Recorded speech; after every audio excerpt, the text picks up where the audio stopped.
burns while the demons fly. Each lap faster, pushing the pace, chasing dreams in this endless race. You're shifting gears, chasing the light. Every tire turn fuels the fight. With every curve we blur the lines. 24 hours, the finish line shines.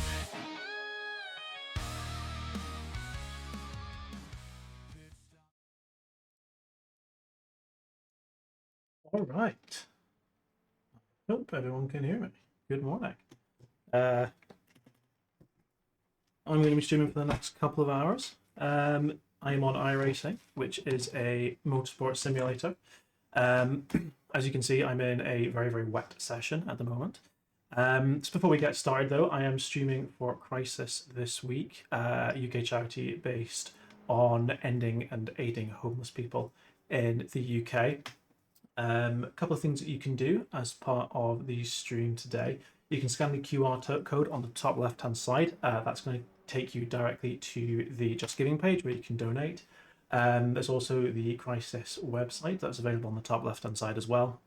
If you're in the chat, you can use a couple of codes as well. !crisis will give you a direct link to the Crisis site, and !donate will give you a link to the Just Giving page in the chat as well. So I'm going to try and talk you through kind of what I'm doing as I'm driving. Not always going to be possible. I've done a couple of laps of practice for this race. It's pretty tough. I'm in the Formula 4 car, which is an entry-level Formula car. If you're having a look at it at the moment and thinking, this looks a little bit like a Formula 1 car, that's because you'd be absolutely right. This is a junior Formula car that many drivers will go through as they're coming up to Formula 1. Any Formula 1 driver that you see on the grid, they've probably gone through Formula 4, with a couple of exceptions, in their junior careers. And we're at Circuit de Spa-Francorchamps, which is one of the most famous motor racing circuits in the world, and it's absolutely tipping it down with rain. This is not going to be an easy race. All the races that I'm going to be doing today and over the course of this week were voted on by the sim racing team that I'm a part of. If any of you watching, I hate you all. I didn't even realize Spa was wet until about 20 minutes ago. So this is going to be some very interesting races today. We're going to do a couple more over the course of today as well. But this first race is going to be starting in just over 10 minutes time. Any questions at all about iRacing, about what I'm doing, anything else, please do stick them in the chat and I will do my best to answer them. But like I said, racing and talking is not my strong point, so please apologies in advance if I am not able to respond immediately. There's traffic behind. Keep your wits about you. So I'm just going to go out and do a couple of practice laps now. Rain and iRacing. I've still got the pit limiter on, that's not helpful. Rain and iRacing is modelled very accurately. It's generally regarded to be some of the most accurate out there. So this is not going to be easy by any stretch of the imagination. And everyone that you can see here, these are not computer controlled cars. These are real people I'm going to be driving against. So they will do as real people do. They will make mistakes. They may crash into me. I may crash into them. But I'm going to do my best. We're going to see what happens.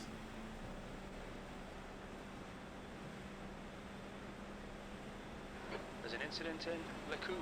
Look, Edward, on your left. He's still clear left. So the big thing when you're driving in the rain, for anyone that knows anything about motorsports or driving anything like that, you have your racing line, which is the fastest way around the track. That is the one thing we're not going to be going on when we're in the rain. Reason for that being is that when you're driving in the rain, the racing line basically has lots of like rubber and grippy kind of synthetic materials embedded into it over the course of a circuit's life, with many races going on. Those are grippy materials, of course, as you would imagine, and those make the racing line really nice and grippy in the dry. Those features that make the racing line grippy in the dry make it really, really slippery in the wet. Things like rubber, they are not porous materials. They repel water. So basically what you get is on the racing line like I'm on right now, water sits on top of the surface and makes it very, very slippery. So basically what I'm going to be doing here is I'm going to be avoiding the racing line as much as I possibly can, because there's actually more grip on the outside of corners. I mean, I say that in theory and it all sounds very, very easy, of course, but it's really not. Especially in the rain as well. One little moment can just send you off. So even finishing this race, it's going to be a 20-minute race. Even finishing this race is going to be a massive achievement, and I do not say that lightly.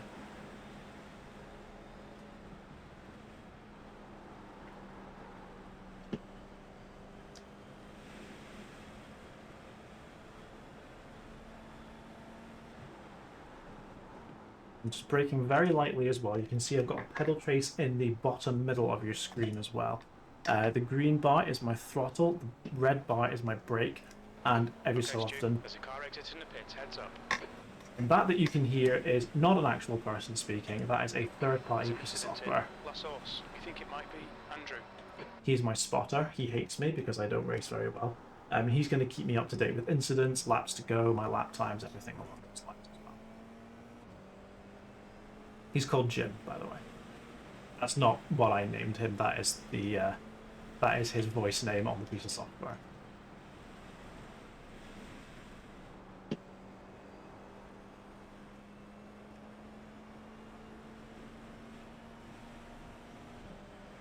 So as I said, iRacing is a motorsport racing simulator.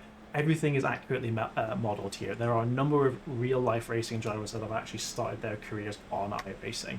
It is widely regarded as being one of the most accurate motorsport simulators out there, including the rain. But all of these cars are accurately modelled. There's accurate damage, there's tyre wear, fuel wear, tyre heating.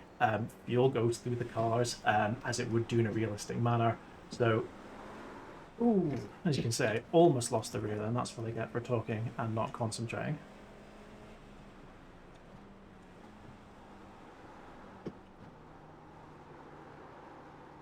And if we're very lucky today, maybe not in this race, but if we're very lucky, there's every possibility we may actually run into some real-life racing drivers, because there are a couple of the McLaren Junior drivers that I've driven against before, who generally tend to come into the Formula 4 races, maybe even the Formula 3 races that I'll be doing a little bit later on as well. So there is a possibility that we may see some real-life drivers today. And another thing to bear in mind on iRacing is that everyone has to use their real name. There's no pseudonyms, there's no online kind of cringy names that you might make up when you're 14 or anything along those lines. It's part of iRacing's terms of service that you have to use your real name. The reason for that is because iRacing believes that gives greater accountability for incidents and racing. So everyone that you can see coming on here, this is their real name, in theory anyway. Some people do tend to get around it somehow, but... Ooh, almost lost the rear again now. I'm going to need to remember that.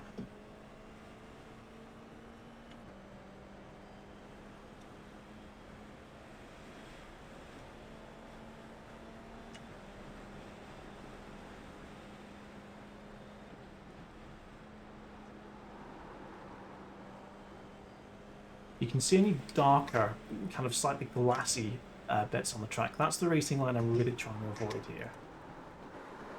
And I've locked up. Just managed to keep it in there though. Up the front right there, I think. It's just so little grip here.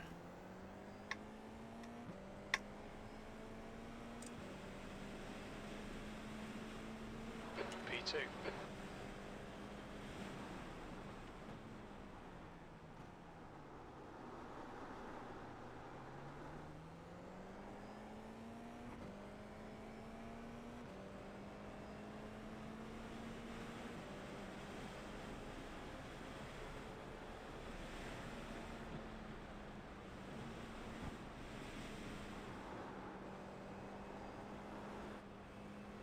We almost got away from me there again. It's got to be so aware of what the car is doing. I'm really trying to focus on the sensations I'm getting from the car, the movement at the rear. I don't claim, by the way, to be the best driver in the world. I'm certainly not the best driver in iRacing by any stretch of the imagination. So if you're expecting me to come and absolutely dominate this field, I'm afraid you're going to be very disappointed. may dominate last place, and that's probably about as good as I can hope for. But yeah, I do not claim to be the greatest driver in the world, far from it.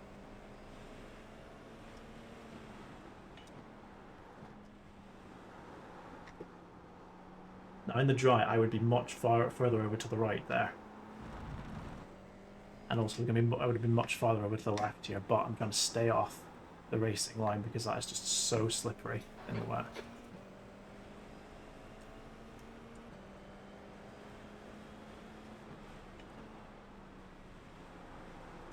Incident in Huon. Looks like it's... Now I can see why everybody wanted me to do this race.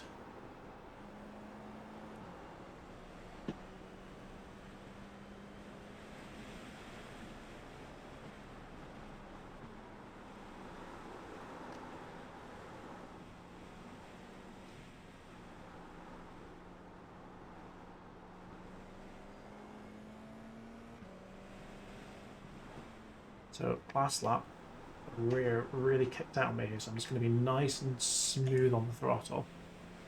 Maybe even throttle back a little bit, just coming through here until I'm straight.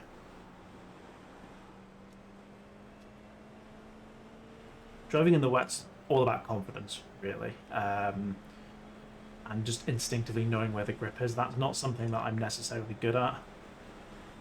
It takes me quite a while to get used to driving in the wet.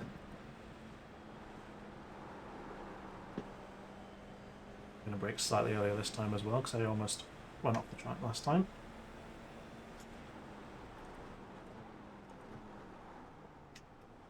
It's a bit better. It's nice and easy on the throttle here.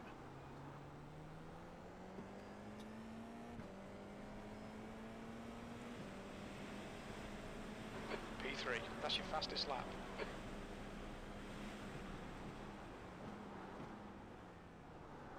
Stint to the outside, trying to find where the grip is. Well, there definitely wasn't any there, was there?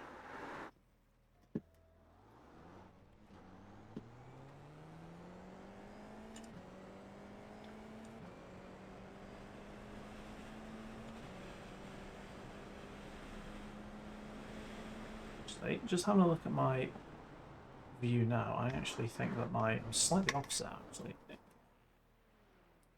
I think it's coming slightly far to the right, or the left even. We can fix that. Front left, 99%. Rear right, 98. Let's just pause. There we go. That's right. Change that. That's going to be a bit better.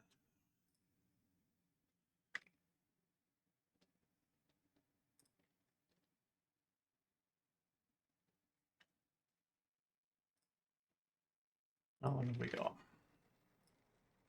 3 minutes. I'm going to nip to the toilet before this race starts, otherwise that's going to distract me.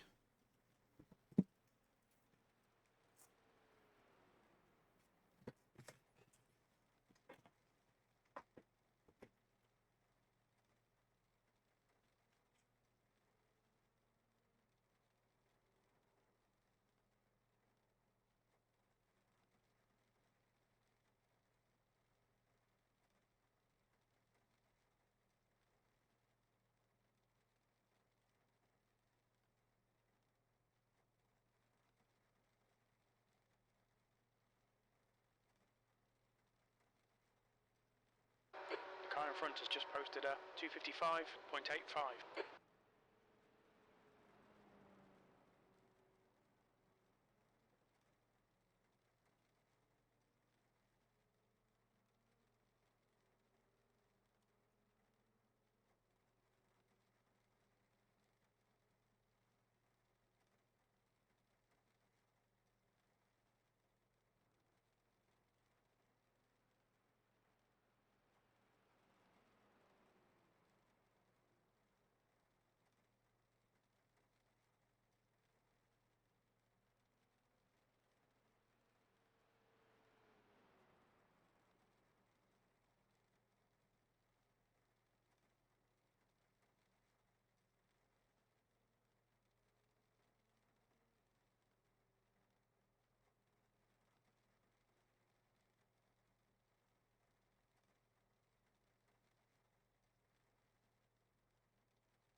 The race will be starting in a couple of minutes' time. We are going to be assigned in 2 races based on something called iRating. Now, for anyone that has heard of the ELO system that is used in chess and other similar strategy games such as that, it's basically skill-based matchmaking. So every time you go into a race, you will score or lose points relative to your opponent and your finishing position.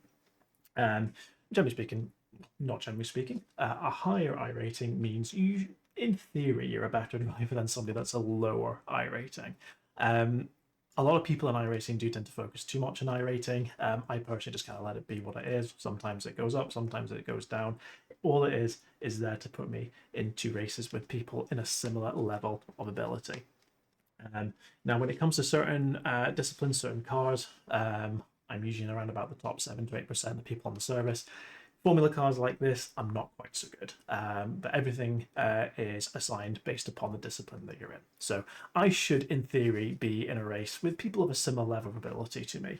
But Rain in motor racing is the great leveler of ability. So, as I said, iRating is very much a line in the sand. It really doesn't necessarily mean you're guaranteed to perform in a certain way. At least that's what I tell myself anyway.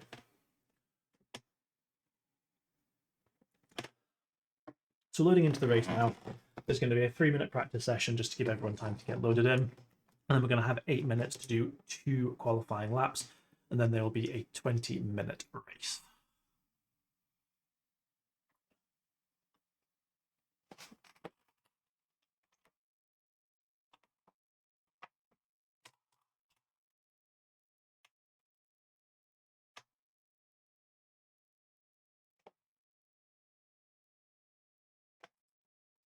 Checkered flags out, P4.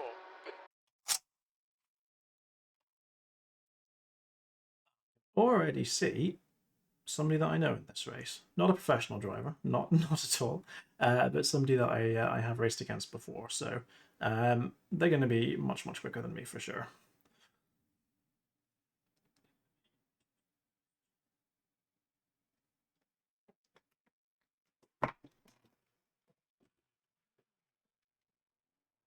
Also just make sure that I get my background music turned on as well, because I realize I don't have it on.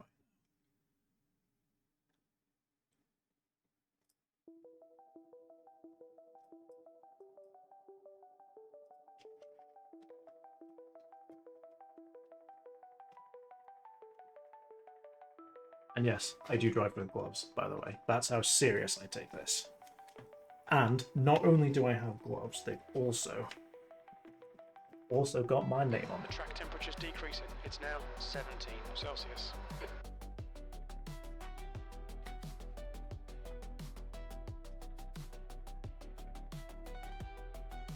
I'm going to turn my fuel off for this, because you're not going to need to see it. This is not a fuel limited race.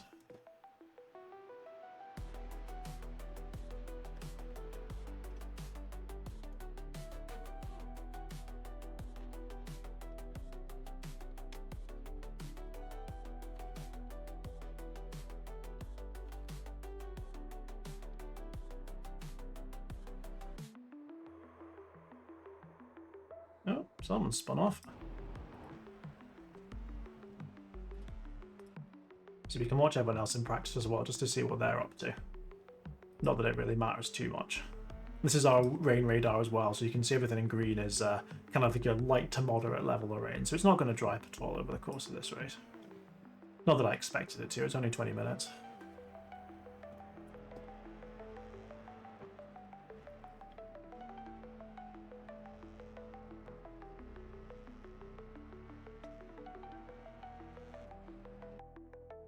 Okay, so as I said, we have 8 minutes to get 2 laps in for qualifying. I'm going to be starting from the pits.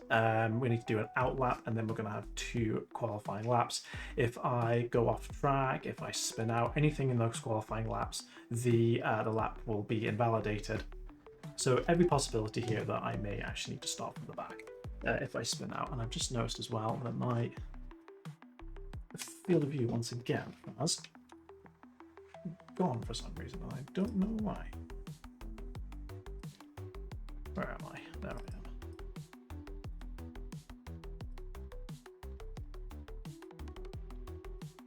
slightly offset and it keeps putting itself back for some reason.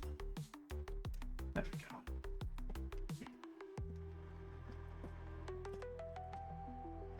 Okay, Stu, we've got 2 laps to set a decent time. So I am actually ranked 6th in this race, which means that in theory I should be finishing 6th.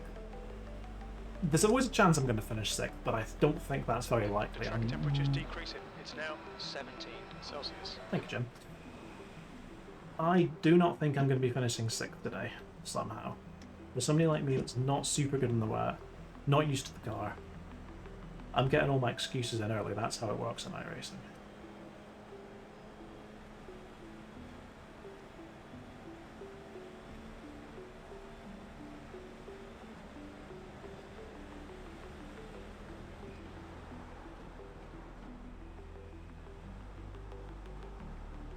Trying to be as smooth as I can in the driving inputs, smooth as I can with the throttle and the brake.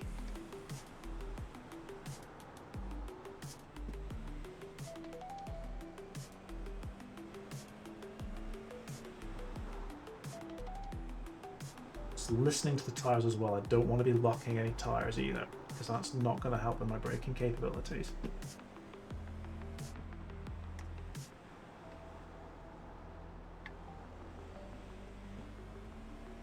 Staying away from curbs is generally recommended too.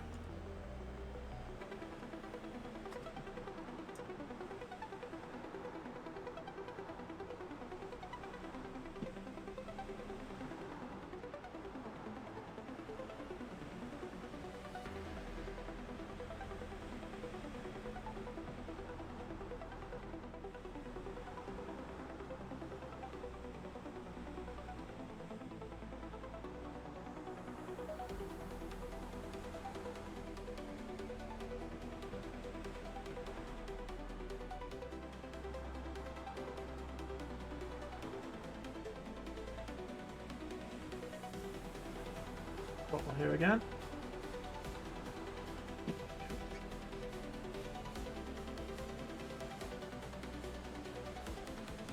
As I said before as well, iRacing fully models damage as well, so if we crash in this race, it's game over.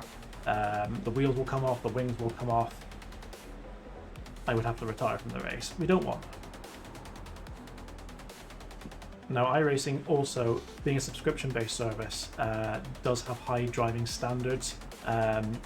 Obviously, every driver is going to be quicker or slower than others, but intentional wrecking, poor sportsmanship, all of that can get you temporary or permanent bans from the service. So, iRacing does pride itself on being a light clean racing. So, hopefully that's not going to happen, but it's Spa, it's wet.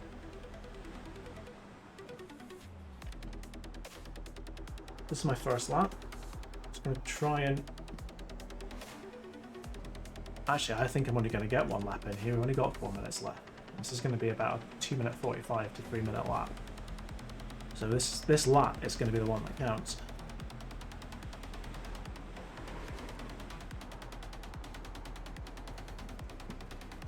So it's really important that we just get this one in the bag. There's an incident in Camel. It looks like Connor. Not somebody spun out, but they're not going to get a lap in.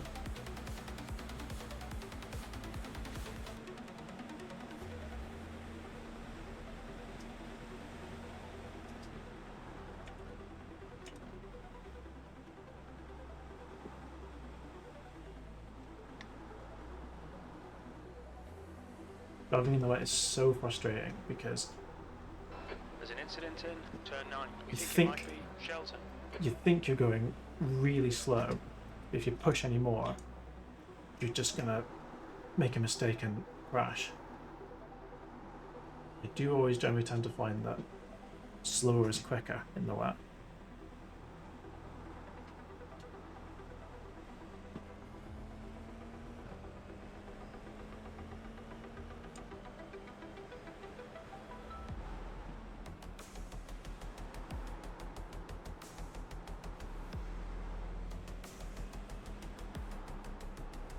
Nice and easy here again. I really wanted to step There's an incident out. in Campus. We think it might be Ruben.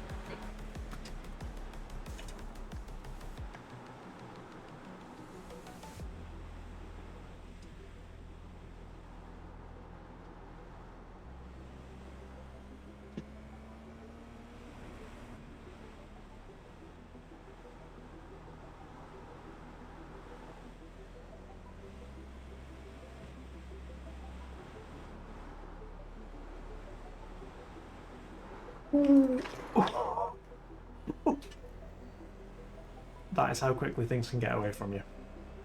I was very fortunate to save that.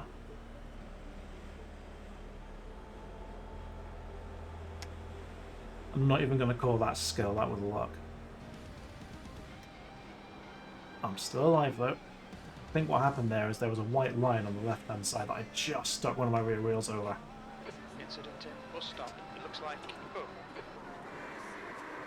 No, well, we're going off track. Oh wow, I didn't get an off track for that. My lap's still going to count. That is incredible. there's an incident in La Source. It looks like it's stay dirt. We're not going to get one more lap in, so there's no point in going around again. P4. I'm the slowest car to complete a lap by almost 2 seconds. But I got a lap in. Let's go back and have a look at that little incident I got involved in. We just slow it down. Yeah, just got my rear wheel on there, on that white line just. I did very well to save that. Very, very well. Right, I'm going to quickly go for another P before this race starts.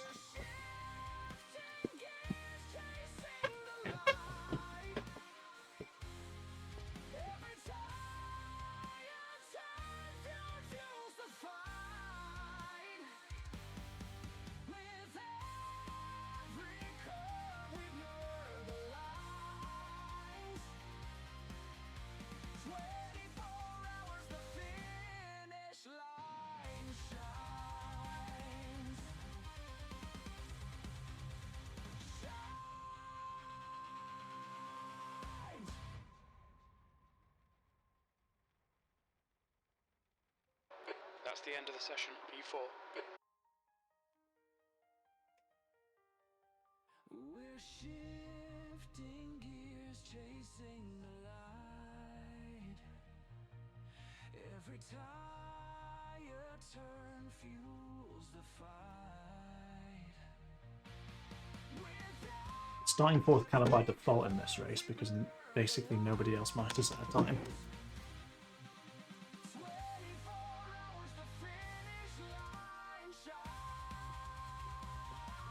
So I've got 2 clutches enabled on this car. I'm going to set the first one to a white point at about 30 to 40%, and I'm going to fully depress the second one at the start.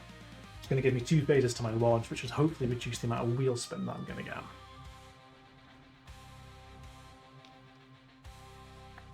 Oh, you can see we've got some other cars here as well.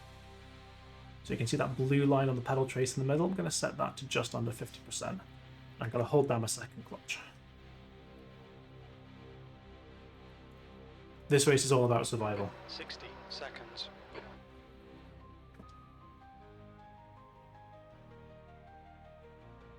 Not sure what Ricardo's saying there, but hopefully it's something along the lines of good luck, because I think we're all going to need it.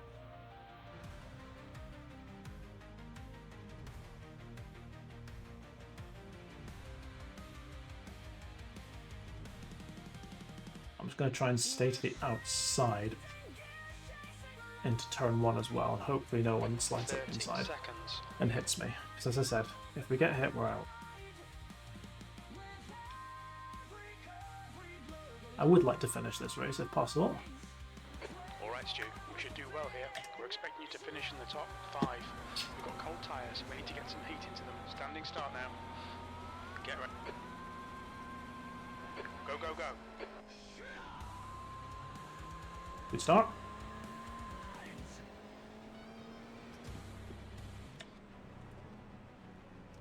On your right. Oh, hello. Hold your line. Right side's clear. So I've lost quite a few positions off the start, but I'm still alive.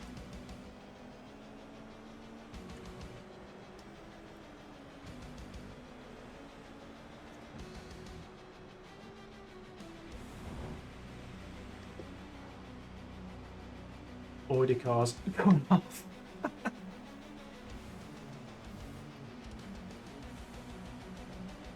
As you can see, the spray is ridiculous. I know roughly where the cars are in front of me.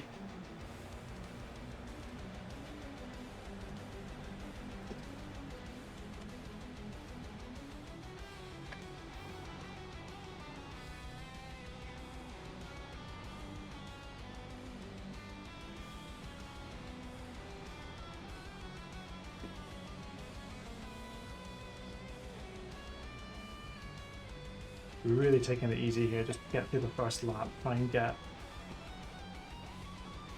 tires, brakes, everything up to temperature.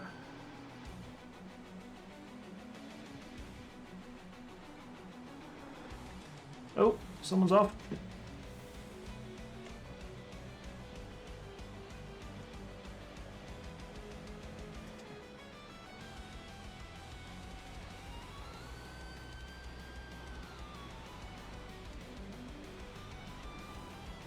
It's starting to drizzle.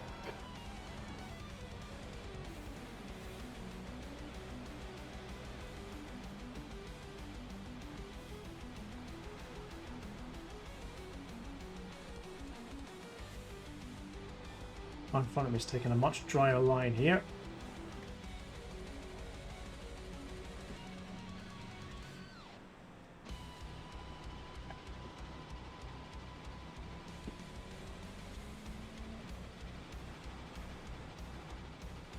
Don't hit that white pen again.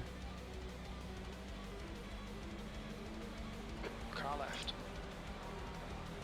Still there. Gonna have to concede this position here just to stay in the race. Clear left.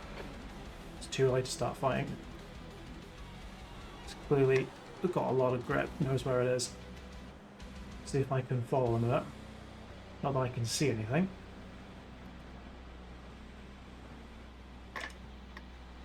You're right, clear right.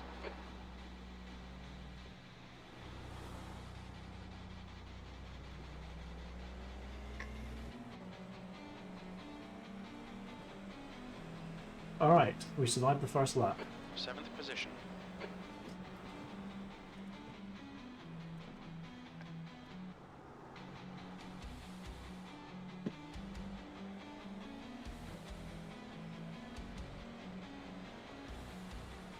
It's a big gap to some of the cars behind us now, after this one behind us here. Oh, and they've gone. Looks like P6 has gone off in Radion. Okay, Stu, we've just cut the track. Had to cut the track there to avoid them.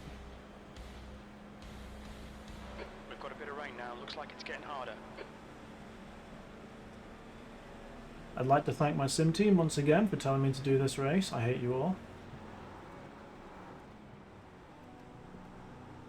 I say my sim team, the sim team I'm a part. I don't. Yes, thank you all for voting for this race.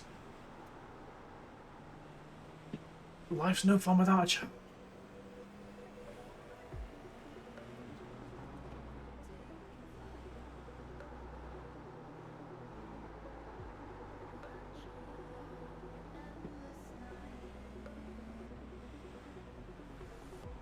Just gotta really tease it through there. It's no grip whatsoever through turn 9. No grip anywhere.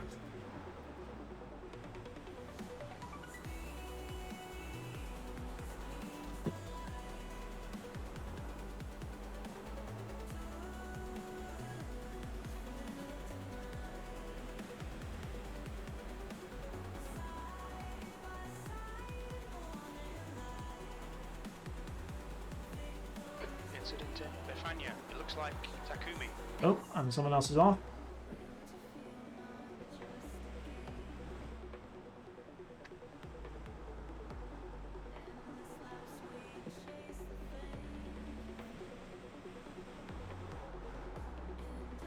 Car in front of me almost went as well. These are very tough conditions.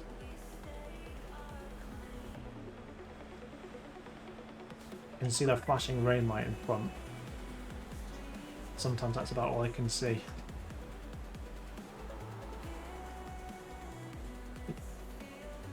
And I mean, these are decent drivers in this race as well, don't get me wrong, these are not...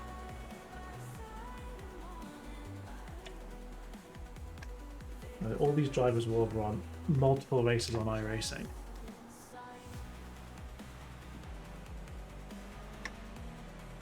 So there is some skill in this race for sure.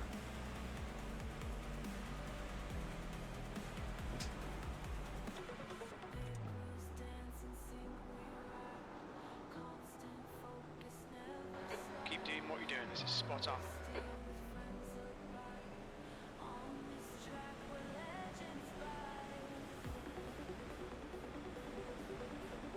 Brake really early here. There's such a high speed commitment corner. Oh, and one of the other cars behind has gone off again. Just saw him in my rear view mirror there.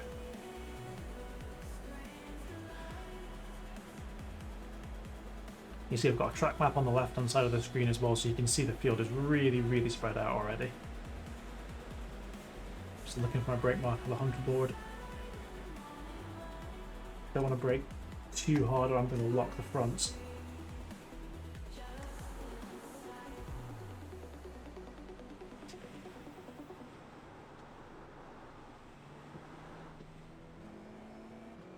B4 is getting really sideways here.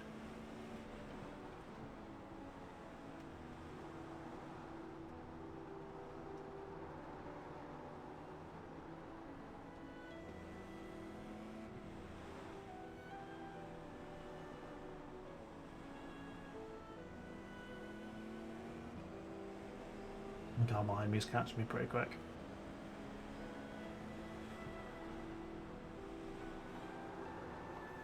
Oh, that was a bit leery.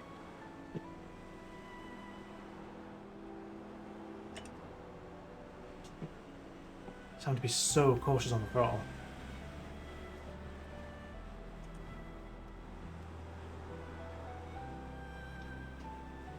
There's an incident in Bethania. We think it might be Edward. Someone else off at Lafania. Right side. Oh, Clear right. and I'm off now. Car right.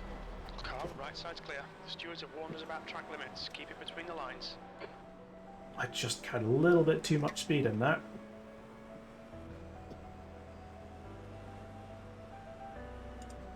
That's all it takes, and I've lost, what, 3 positions? Stab line. Looks like it's Carpentiero. Incident in Corporal Pereira. We think it might be Carpentiero. Whoa, whoa, whoa, whoa, whoa, whoa! It's There's an incident in Blanchimont. Looks like it's Takumi. As you can see, rain is no joke. The next car is Stay Dirt. Car number 8. B license. Rain is absolutely no joke in iRacing. 6th place.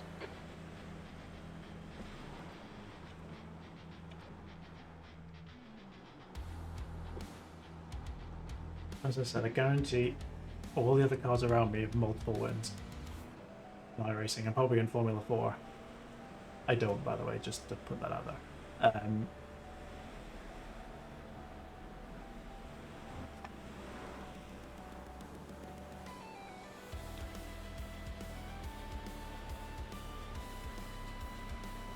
We're not even halfway through the race yet. The gap to Stay Dirt ahead is now 1.6. Just, all I can see is spray in front of me. I don't actually know where they are.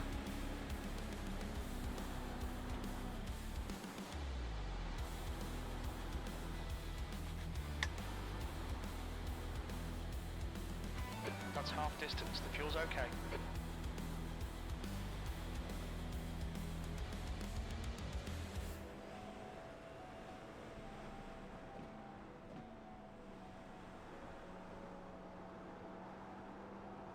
It's gone off again.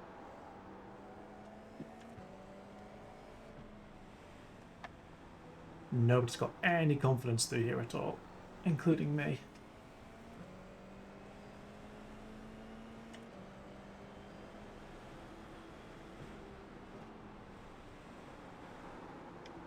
Oh, and they've spun. They're going to collect them. Incident in Puon. It looks like Connor. Yellow flag. Jeez. Car left. Clear left. Gained a place and lost a place.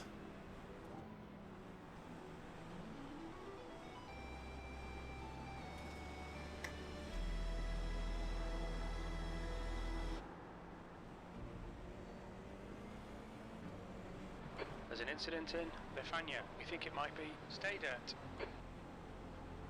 think his name's Stoddart, Jim. Just kind of putting that out there. Not Stay Dirt.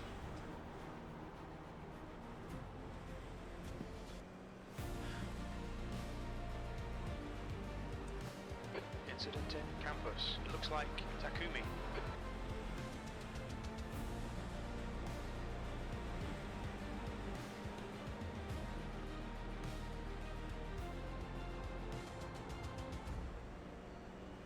There's so many danger areas on this track.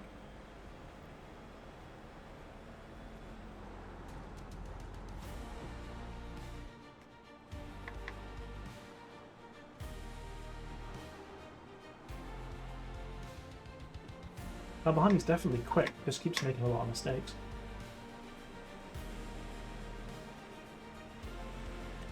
Well done, Stu. This is great. Come on, keep nailing those exits. P5.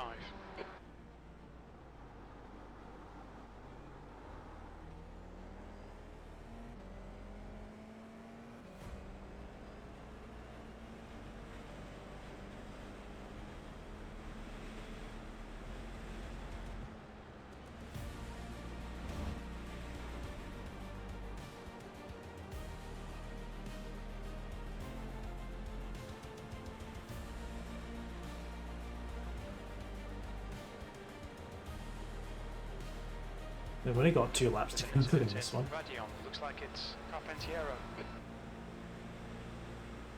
Got a chance at 5th there, you know? If I don't make any errors, it's a very good chance.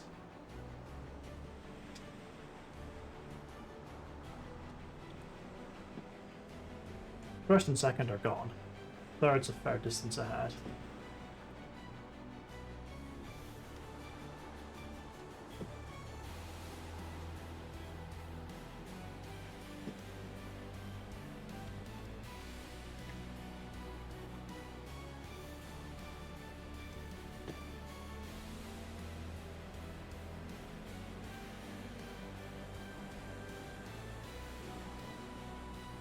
So 2-3 here again.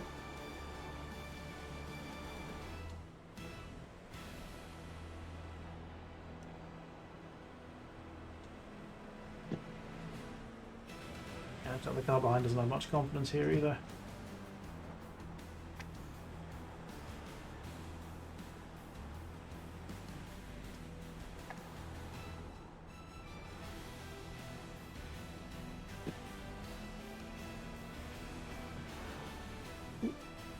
Not the outside front though.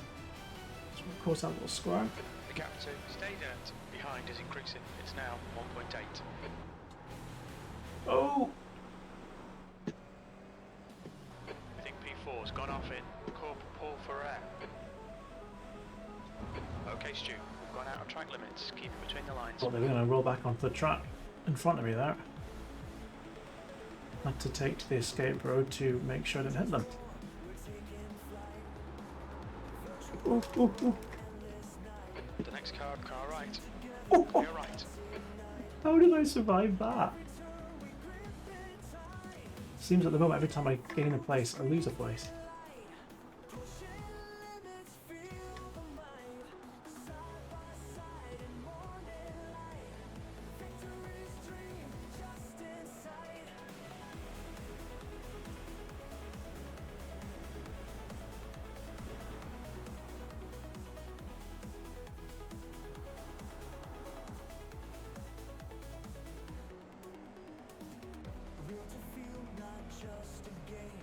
Yeah, racing in the rain is definitely that confidence. The car in front is Stay Dirt. Car number, incident in kennel. You think it might be Edward? Oh, that's P3.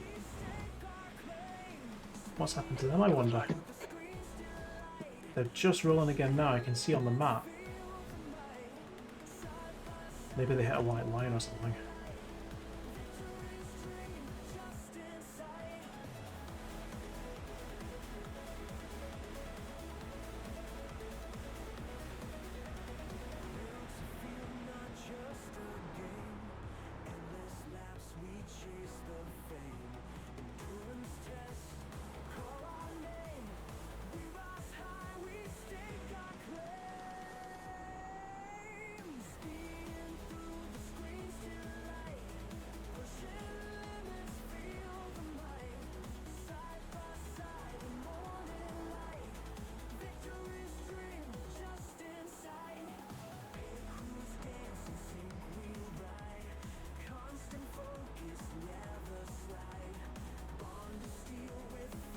car behind me is pushing to try and get P5 back here.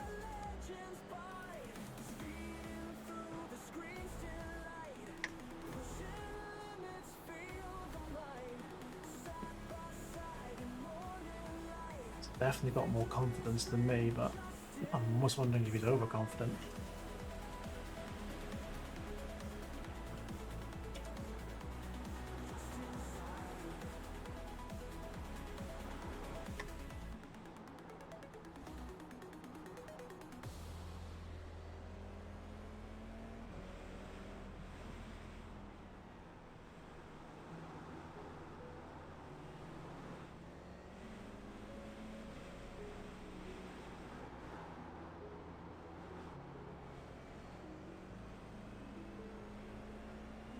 And one more lap after this.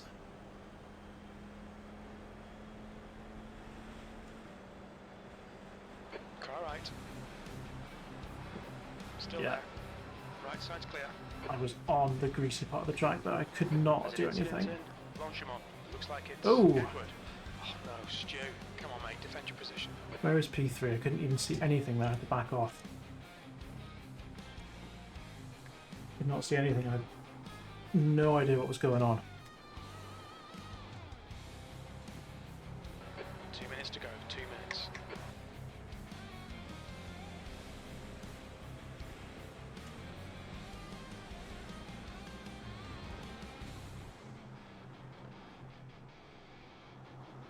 Okay, so we've got the white flag.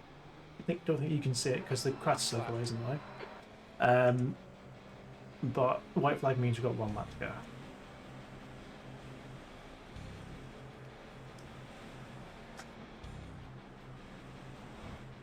Now these two are going to start fighting because this is going to be the last podium place now. P3 I think is retired.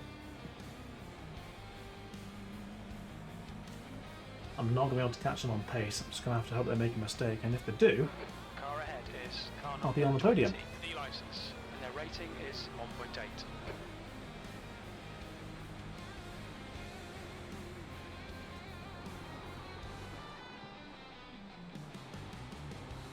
That is a very, very nice pass by the black car there. That is very nice. I'm impressed with that. That takes a huge amount of confidence in the wet. All right, Stu. The next car is stay dead. Car number 8, B license.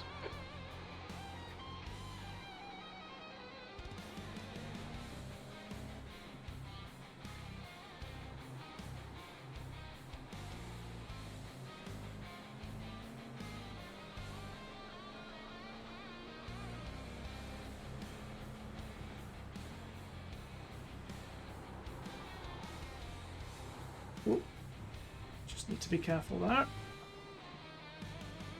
Just Just had a warning for cutting the track. needed to ease off completely there. If I'd stayed on the throttle, I'd have spun out there.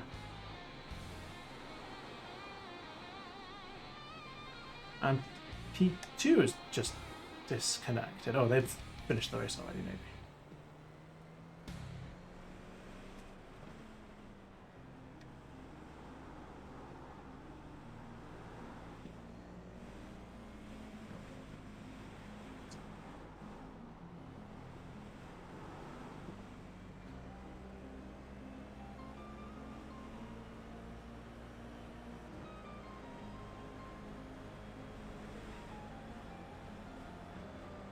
You're reeling, P2 in. The gap is 1.4.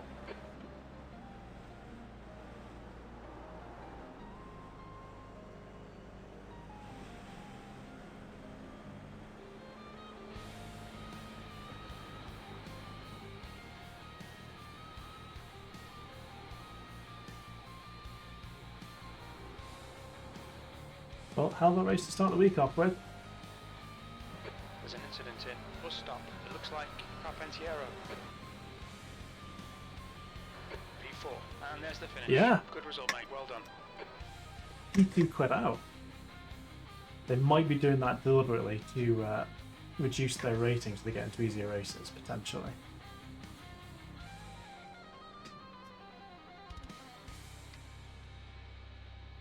Well, that went a lot better than I thought it was going to. couple of little incidents that I somehow managed to survive.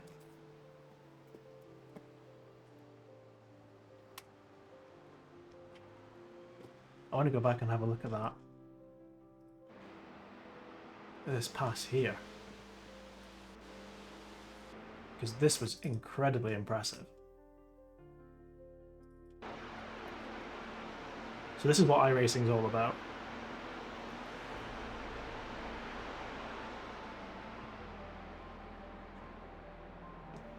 That's a very good pass. That's really impressive.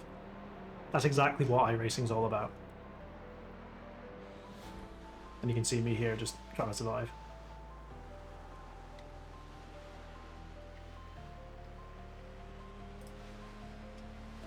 Right.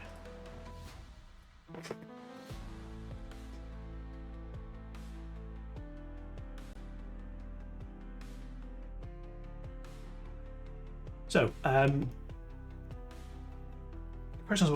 question is what do we want to do next? Got 20 minutes until the next Formula 4 race. Now that is a fixed race, which means everyone's using the same setup. The race that I was just in was an open setup, so you could change anything on it that you wanted to. I'm tempted to do the Formula 3 race at Mount Panorama at 11:15 because that was one of the other races that everyone wanted me to do. That could be an absolute disaster. We've got just over half an hour until that one starts. This is everything that's open wheel. If we go and have a look at the sports car, which is what I tend to focus on more, there's a few other things that we were going to do in here as well. We'll go and have a look at this, the race results in just a second. Mazda MX-5 Cup, we're going to be doing that at some point over the course of this week. Excuse me, we're also going to be doing the IMSA iRacing series. That's a longer race, 45 minutes multi-class. That's the one that I generally tend to focus on, but that's no fun, right? You don't want to see me do stuff that I usually do. Let's go and have a look at the race result quickly before we move on. So you can see here that we had finished in 4th. We lost 0.09 safety rating. Safety rating basically dictates what races that you can get into. The safer you are, the higher a rating class that you have, and then you can enter into different races. And I gained 55 I rating. That's actually really good. So up to 2,922 in Formula cars. I'm just over 3,000. I'm just under 3,200 in closed wheel sport, what we call sports cars. So yeah, that was a very good race. I'm actually very impressed at how well that went. Hopefully that sets the tone for the rest of the week, but we'll see. So yeah, I'm tempted to go and do the Formula C race next at Mount Panorama. I did a couple of laps practice on this last night, and it did not go well. Mount Panorama is probably one of the toughest circuits you could ever go to an open wheeler on. The only one that I can think that would potentially be tougher would be the Nürburgring at Nordschleife, which is 150 odd corners. Takes about seven or so minutes to lap, probably in an open wheel car. But this race could be hilarious to watch me do this one. So I think that's probably what we're going to do next. Registration for these races typically opens half an hour before, so we can see we've got the timer counting down here. So we're just going to wait for a couple of minutes until we can get into this race, and I'm going to go in and I'm actually going to do some practice because, like I said, I did 2 laps last night and I crashed on both of them. So this race could be absolutely hilarious. So I'll just talk a little bit more about iRacing as a service kind of while we're waiting for that timer to tick down. So as I said, iRacing is an online multiplayer. It's based on being as accurate simulation as possible.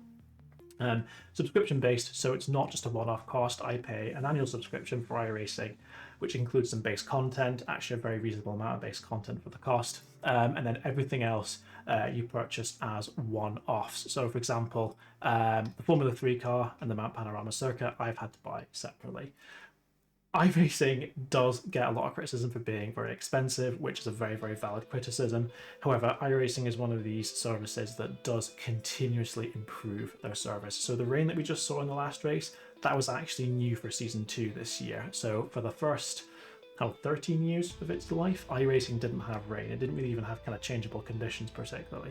Whereas now, this season, this year, they've come up with rain and it's been it's been really applauded for how realistic it is. They're continuously adding new content, adding new cars, new tracks, new features as well. So it's one of these subscription-based services that I feel it's worth paying the money for, because you do get so much back from it. It's not like certain annual releases, say for example FIFA or FC is it now called, I believe, that is basically the same game every single year. Here's £60 please, thank you very much, we're not going to support it at all. iRacing every kind of 3 months or so is continually updating and improving their service, so it's something I personally am perfectly happy to pay for. The other thing I would say as well is, as this is a completely accurate simulation, it means that I don't run the risk of buying a track car, going down to Knockhill, something like that, crashing and hurting myself. I can basically do anything that I want to on here, all across the world, in so many different cars, in the comfort of my own home. And all it's cost me is the cost of my gaming rig, this wheel here, you can see, and a subscription to iRacing. So it's something that I'm perfectly happy to pay the money for. So the other things that everyone wanted me to do this week, let's go look at ovals just for a second, because I'm going to be doing some racing as well. We're going to be doing basically any oval content that I own, which is going to be all of this here. We're going to have some fun in the pickup cup. That is an unranked race, so it's going to be absolute carnage. I might do that later on actually today, because that's going to be hilarious. But we're going to do some oval racing as well over the course of this week. We're going to have a look at dirt road as well. This is what is also called rallycross. So this is going to be racing that takes place on a mixture of tarmac and a mixture of oval. If we go and have a look here, it's a slightly odd looking course. This bit all on here is all on tarmac and the rest of it's on dirt. You also have to do a thing called a joker lap, which is either a slightly longer or shorter lap, and you have to do one of those every race. I've done 2 races in total in this discipline. It's not something I know particularly well, so we're going to have some fun with that over the course of this week too. Dirt oval I've never touched. This is oval racing. You basically just turn left and it's on dirt. I haven't done a single dirt oval race. That's going to be absolutely hilarious too. And as I said as well, we're going to be looking at the Global Mazda MX-5 Fanatec Cup. That's one of the cars that everyone starts out with. That's a free car included in the base content. One of the most popular cars on the service. Really fun to drive. I absolutely love the MX-5. It's a car that I want in real life. If I was to go and buy a track car, it would be an Mazda MX-5. So we're definitely going to be doing some MX-5 racing. We're going to be doing the IMSA races as well, but we're going to leave those probably until later in the week, because that's something that I know pretty well, and it's no fun to watch me do something that I'm good at, right? Outside of that, we're going to be having a look at some GT3 racing as well. We're going to be doing the GT Sprint series, which is a 40-minute race at Laguna Seca. And this is high-performance road cars that have been tuned into a race environment. There's plenty of different cars that I can choose on that here, so we'll have a go at that at some point over the week as well. And then on Saturday night, I'm going to be doing the GT Endurance race at Laguna Seca. I'm going to be doing that with one of the guys from the team. That's a 3-hour race in the GT3 cars as well. I've done quite a few of these in the past, and they're always quite good fun. That's going to be on Saturday evening. So I've been talking for quite a long time now. Just waiting for the timer here to take over to 10:45, and then we can register for the 11:15 race. As I said, registration only opens half an hour before. Just as a reminder as well, for anyone that's watching, if you do want to donate to the charity marathon that we're doing this week for Crisis, you can scan the QR code on the top left-hand side of my stream. You can't see it here because it's over the top of the screen here, but where it says donate, the white box with the QR code, you can scan that there to be taken to the Just Giving page. If you're in the chat, you can use !crisis to get a direct URL to the Crisis page, and !donate will also give you a link to the Just Giving page as well. So we should be able to register for this race now. Just about. Sometimes it takes a couple of seconds past the 30-minute countdown timer to go live.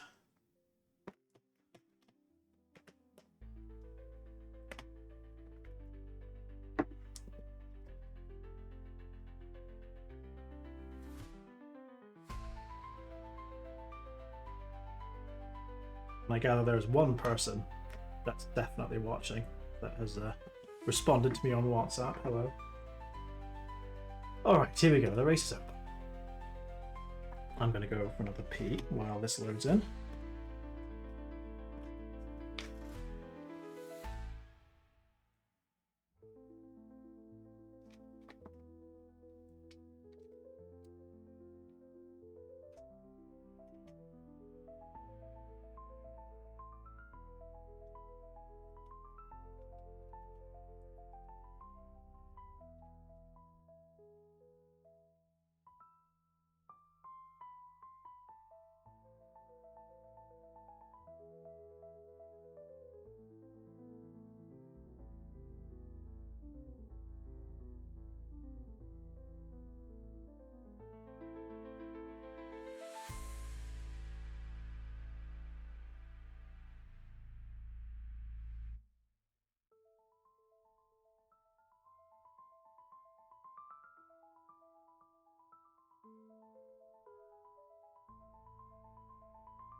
Fastest lap for Hernandez, 2:02.90.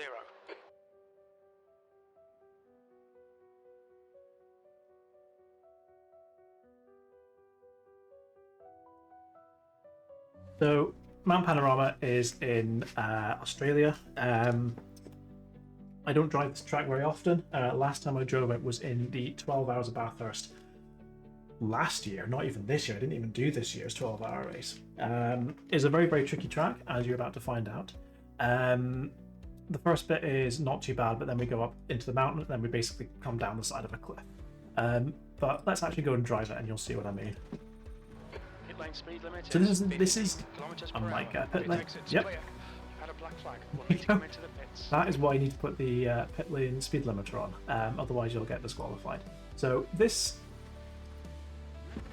is a Dallara Formula 3 car. So this is a Pit exit's clear. different Track temperature's car. decreasing. It's now 22 Celsius. Much. This is a Your tyres are cold. Watch out. Thank you.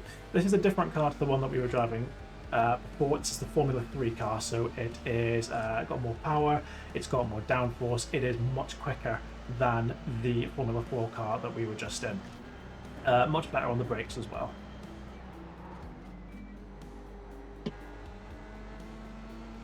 This is one of these cars that you just need to really trust the downforce and lean on the downforce to get through the corners.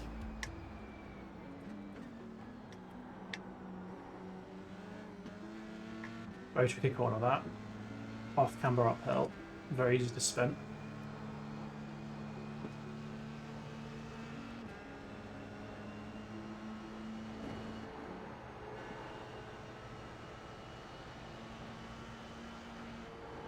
And this coming up here is the trickiest part on the track. This is the chase.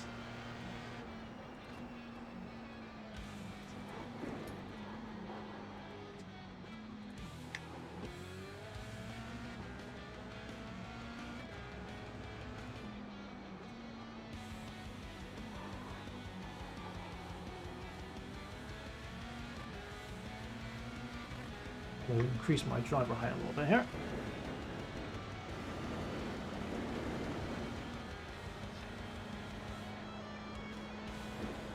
So we're going to be getting up to about 150 mile an hour at the end of the straight here.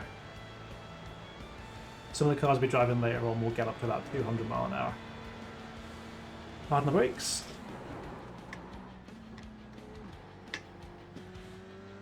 Definitely the biggest thing about the open wheel cars like this is getting used to the brakes. And it's where I tend to lose the most time.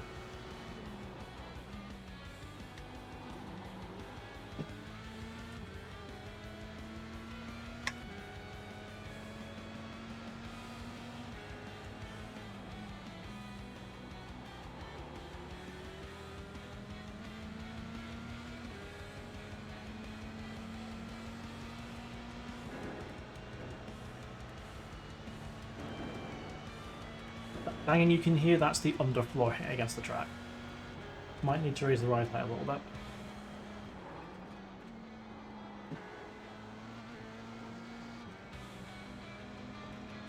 So, if it wasn't for raising money for charity, I would not be doing this race, by the way. I just want to be absolutely clear on that. I'm Put myself well out of my comfort zone to do stuff like this.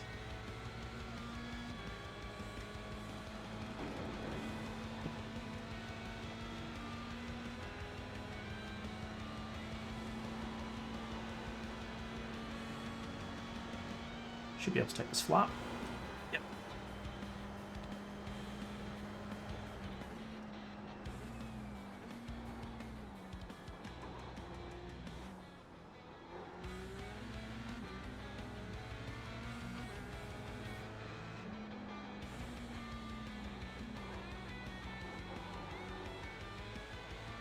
Big thing about driving and things like this as well is muscle memory.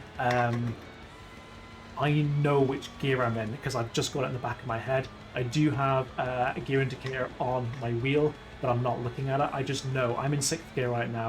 In this next corner, I'm going to go down to 3rd.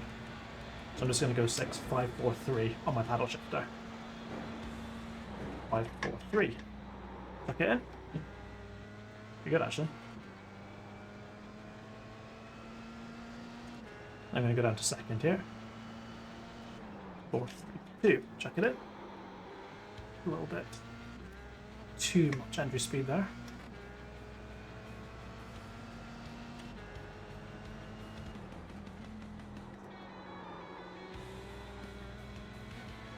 Your quickest overall. I can guarantee you I will not be quickest overall for long once the big guns show up.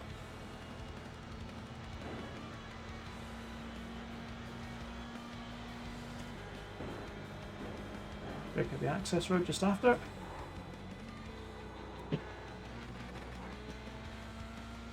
We're bouncing off the Revelant there. Just done it. 201.33. Okay, yeah, that's no, 2nd quicker than me.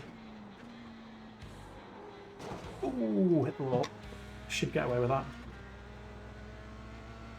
You're a 10th off the pace in sector 1.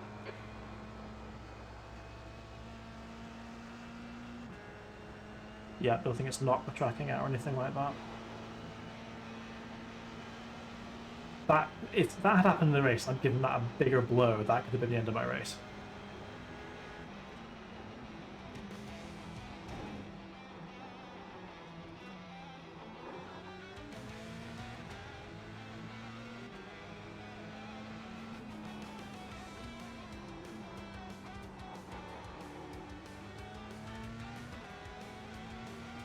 So on the track map as well, you can see there's some purple and some green lines coming up on the overlay. The purple lines mean I've got the fastest sector in the entire session. The green line means that's my best personal sector. Anything else means it's not one of my quickest or the quickest.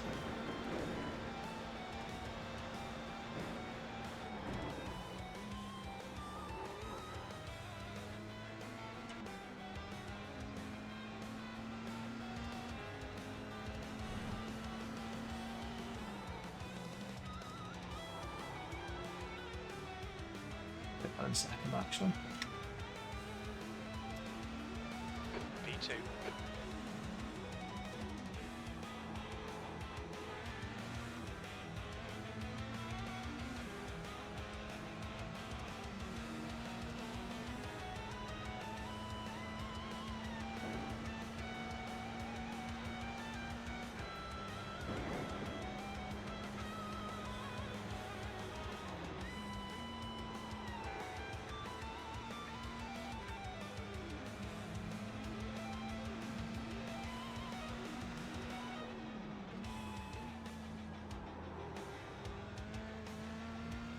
The rear stepping out there, just had to hesitate on the throttle.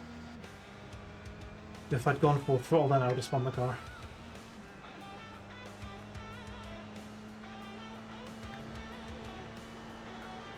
I'm never looking where I am, I'm always looking ahead. And this is just muscle memory.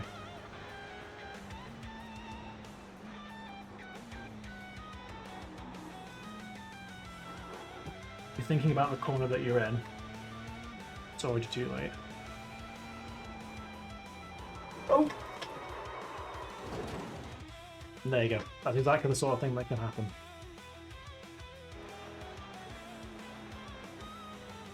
So let's go see what happened there.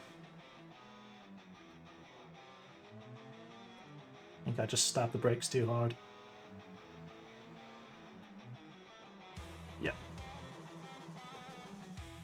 I might have just about gotten away with that in the race, to be honest. Look at that in slow motion. I think I just put too much brake pressure. You can see the red line there.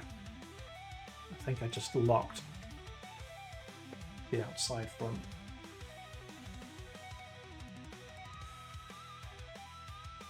Just a slight, yeah.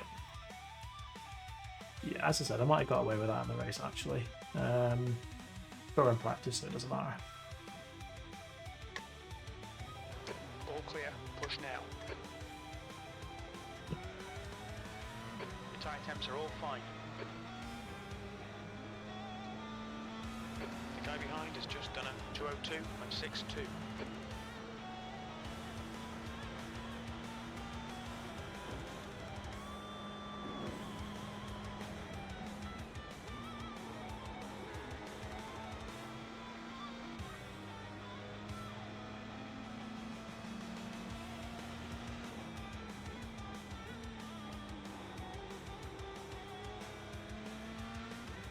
Because in practice I'll generally push a bit harder and then I can dial it back for the race a little bit.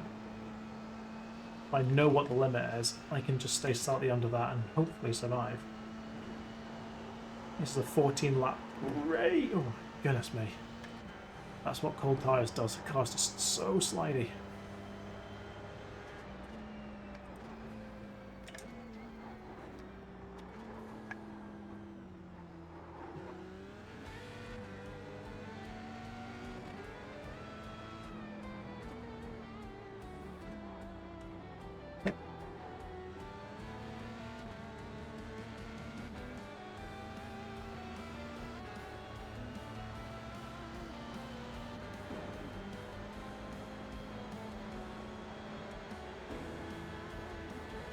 Stay as far over to the left hand side as I can as the road crests in the middle, and if I stay over to the left hand side, the bottom of the car's not going to hit the bottom of the track.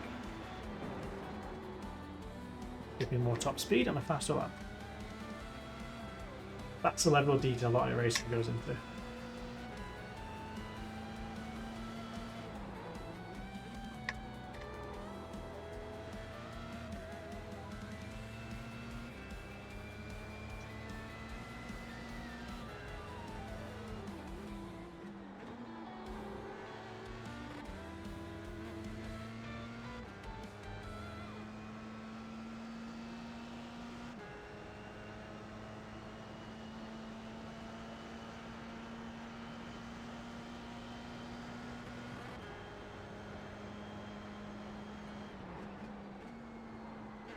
Don't want to touch that curb on the right. It's definitely not the quickest way through here.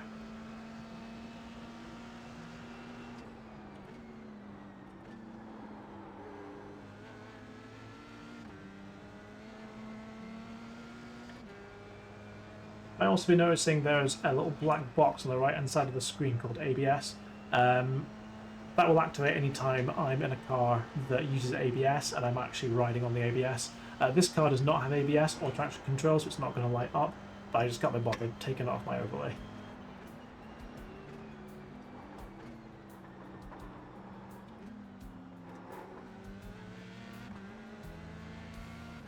We'll be seeing that later in the week.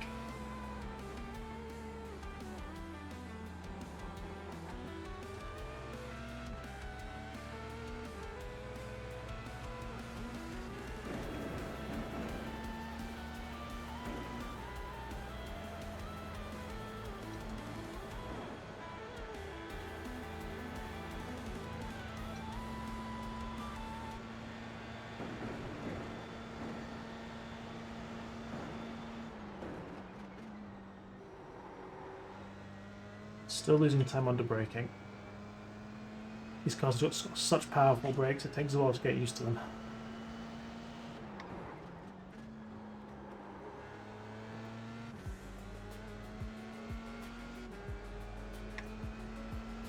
Your quickest overall.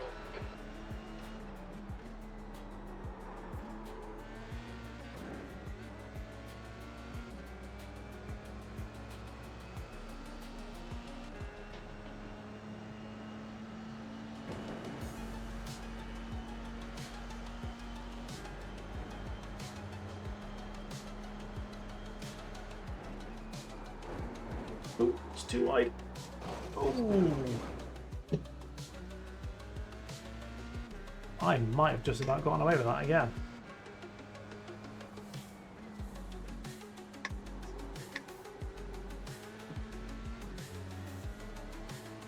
I may have some front wing damage, but I can't feel anything right now.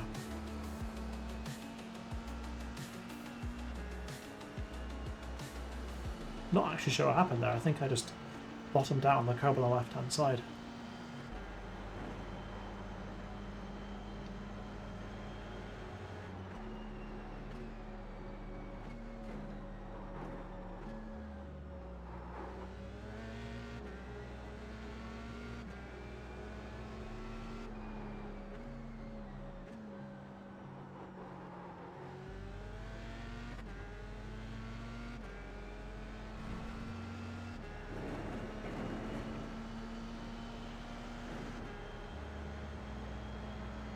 The car behind me I can see in my rearview mirror staying right to left hand side as well. And again, that will just be so the car doesn't bottom out on the straight. It's better on the brakes.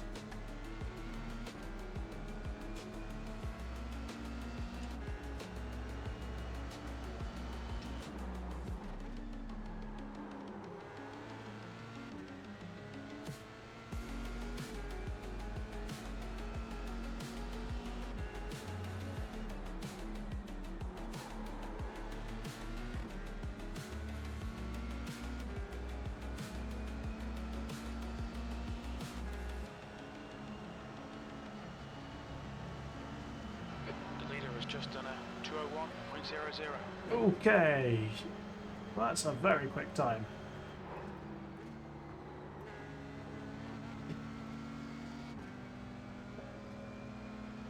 Starting to get the big guns showing up now. And so quite a few professional racing drivers do use iRacing to keep their skills sharp, especially over the winter period. Probably the most famous real-life driver that is on iRacing on a frequent basis is Max Verstappen, newly crowned 4-time Formula 1 world champion. He races iRacing all the time.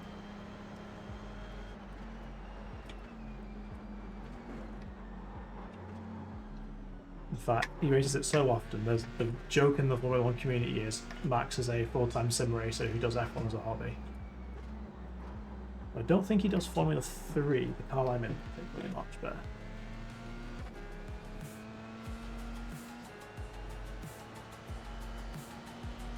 I have been in races with, as I said before, some of the McLaren junior drivers. Ugo Ugachukwu is one of them, who I've actually seen race live at Knockhill. I have been in races with him before.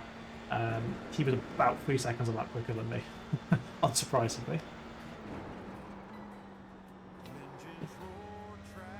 He's currently racing in Formula 4, I believe.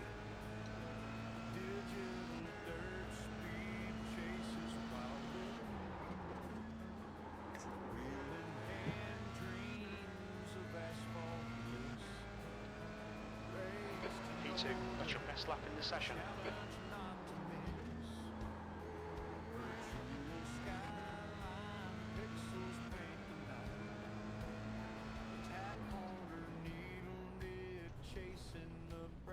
See where we're The at. fastest lap for Jan, 2:00.7 seconds.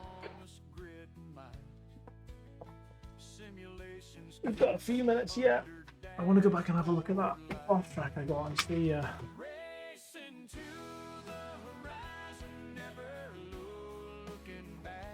think I just rode the curb a bit here, didn't I? Oh no, it was a lap before. Yeah, I ran a bit too wide.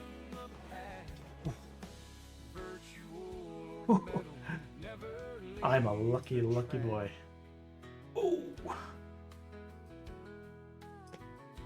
How did I get away with that?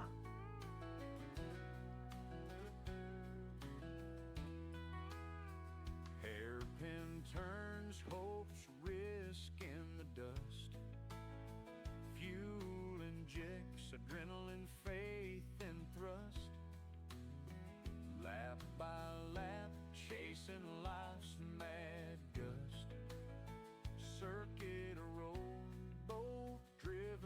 I trust. Pit crew shout, rise like the storm. Tires burn hearts, pound passion warm. On leaderboards, names etched carve their form. Racers creed born, engines eternal norm. Racing to the horizon. All the music, by the way, in the background, that is all completely AI generated. None of it's real. Its hearts on attack. Pixels blur on screen, glory in the past. This is not a real song. I put in a prompt into an AI generator online. I own these songs. I have paid for the rights for them.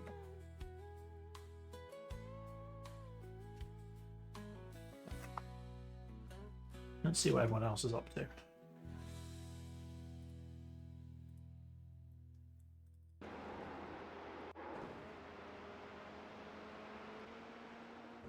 See if we can find something exciting going on. So as I said before, these are all real people. None of this is computer controlled. These are all real people somewhere in the world.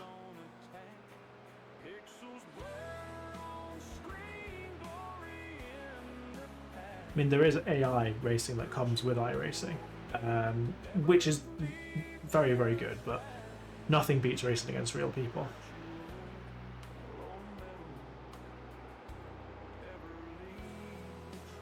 It's quite useful often to watch other people race and or drive and see how they do it. Ooh. Bit of a lock up on the left front there. I'll be back in just a moment.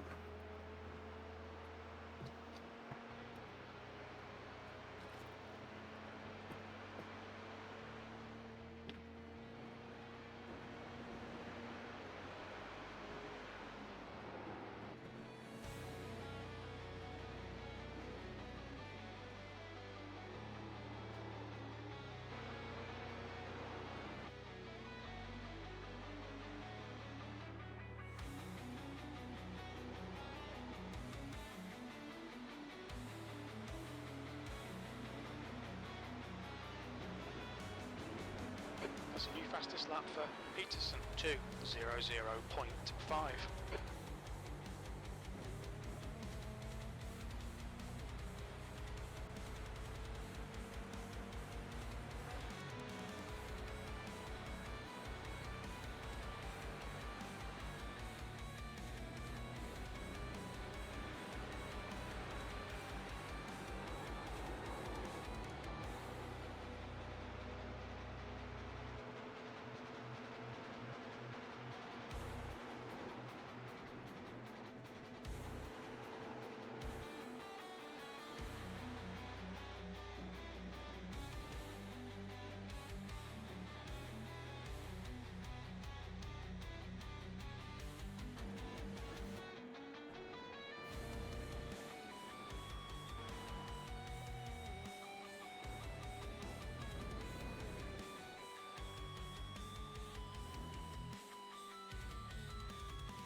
just under 5 minutes left until we jump into this race. We've got 16 people registered for this race right now, so we're going to have a reasonably full field. Especially given it's 11:15 well, it's 12:15 in Europe, isn't it? We're probably kind of coming to European lunchtime, so you do tend to get a little bit of a surge in race participation around. The track temperature is increasing. It's now 24 Celsius. Thank you very much. Yeah, you do tend to get a little bit of a surge in participation around about lunchtime, and then it picks up. And then European evening is usually the busiest time of the day.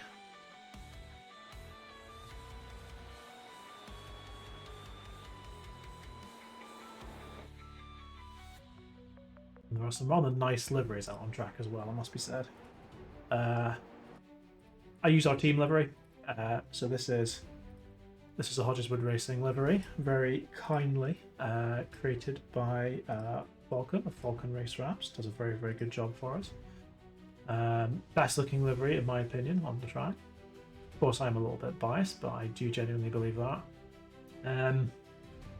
Let's have a look and see what else we've got. You can usually find some pretty nice liveries if you look for them. This is an old Ferrari Marlboro livery from the late 90s, I believe. Or mid 90s, yet. Looking very nice there. Fastest lap for Peterson, 2:00.4 seconds. What have we got here? Oh yeah, one of the Pennzoil liveries. Always very nice. Got some Mountain Dew on the front wing there. Yeah, that seems to be the most exciting one, I would say, in my opinion.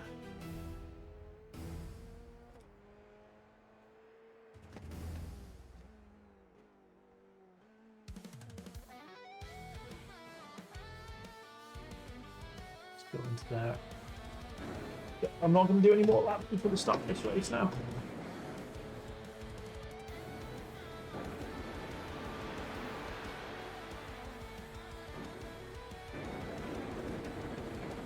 You can hear the bottom of the car bouncing off the track. Out of interest, let's just go back. Hit about 251 kilometers an hour. I wonder what I was hitting on my best lap. Let's go and have a look. Slightly quicker actually, about 2 to 3 kilometers an hour. It's about 1 or 2 miles an hour faster. That's interesting. That's very interesting actually.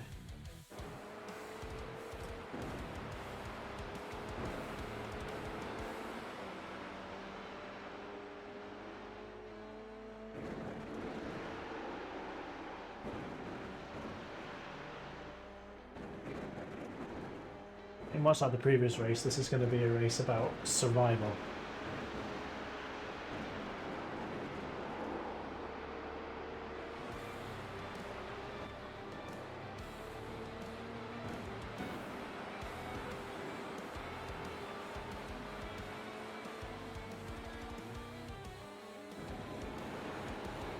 New fastest lap for Peterson, 2:00.4.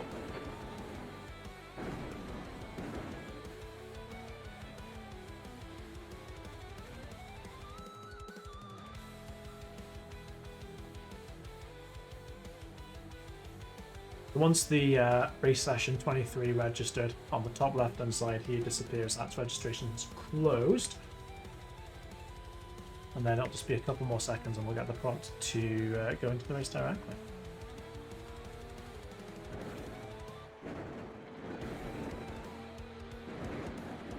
Races happen on a schedule, so Formula 3 races like this happen every quarter past the hour. Formula 4 that we just did is at the top of the hour, and most series like this tend to alternate between open, so that's when you can choose the setup, and fixed, which is when everyone has the same setup. This is I want to say this is a fixed race. I mean, I'm going to be using the fixed setup just because I didn't have time to start playing around with setups for this one. That light is really bright, and I can't. Yeah, I'm just going to be using the provided setup for this one. I didn't really have time to start playing around with setups for this, but you really can go very deep into setups if you want to. You know what, I'm actually going to try and click on the line a little bit.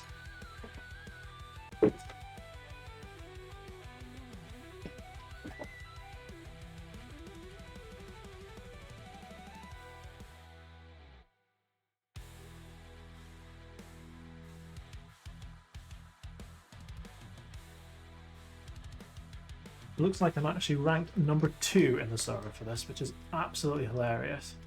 There's 24 people in this race. That's interesting. Yeah, let's hope we can we can just get high enough up the field that we avoid any chaos. Yeah, as I said, I am just going to be using the iRacing provided setup for this one, I think.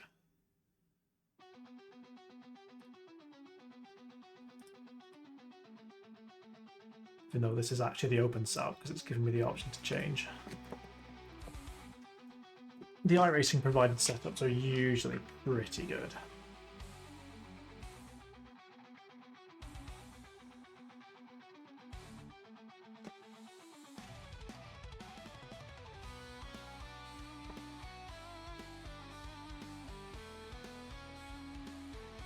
Just been advised to talk about my advantages and my weaknesses. Don't have any advantages, and my weaknesses are Formula 3 at Bathurst, which is what we're about to drive. So that's where we're at. Now, 14 lap race. This is going to take us around about 30 minutes, assuming, of course, that I finish. And as I said this with the last race, there's no guarantee I'm going to finish this. As we've seen already in practice, one little mistake is all it's going to take for me to hit the wall. And this is an incredibly unforgiving circuit. There's no runoff, there's no gravel traps. If we crash, we're basically done. But it'll make for good entertainment. It'll be fun. What's the worst that could happen?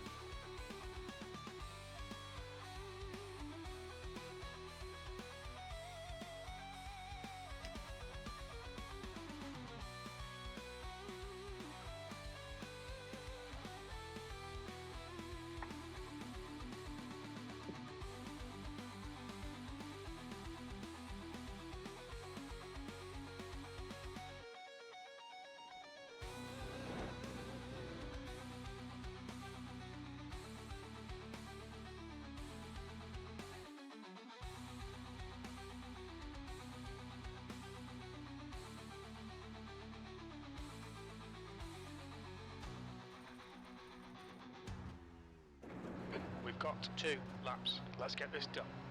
So same idea as the last race, out lap and then 2 qualifying laps.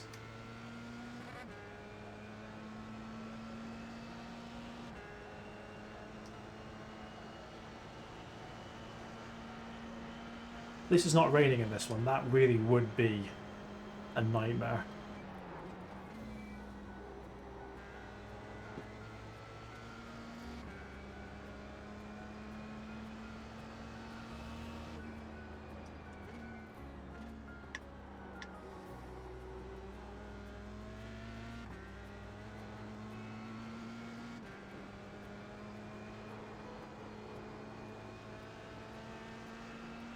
Bit slidey on cold tyres, but next time we come around they'll be up to temperature. Temperature's falling. It's now 21 Celsius.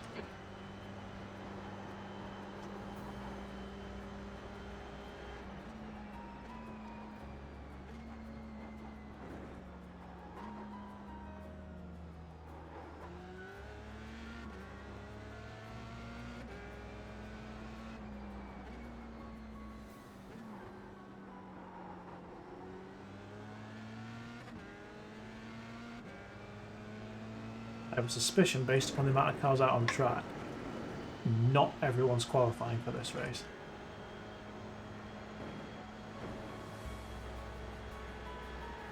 Which would mean you'd start at the back.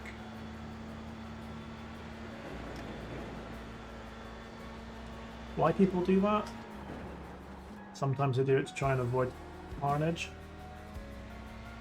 Other times they're just trying to get their safety rating up, avoiding incidents.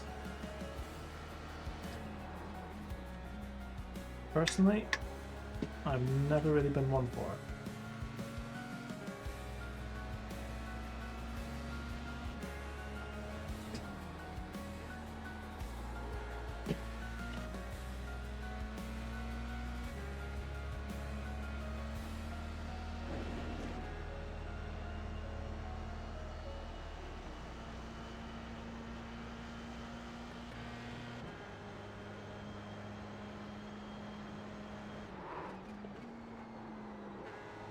the left front there slightly.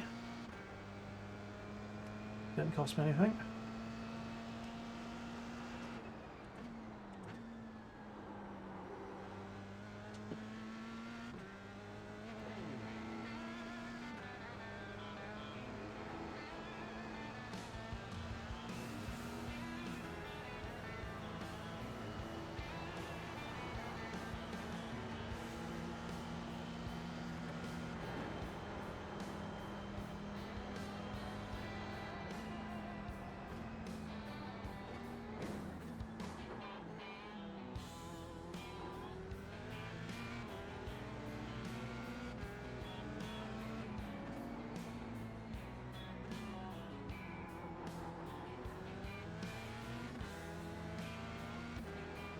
Okay, 2 braking zones left on the first qualifying lap.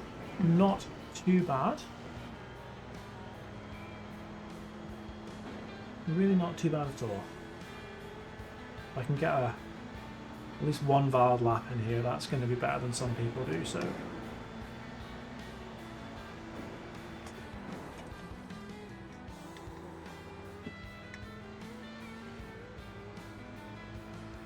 Incident in L corner.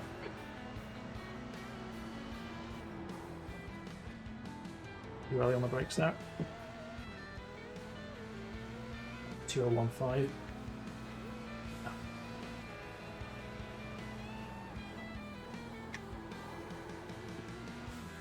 Ooh, goodness me.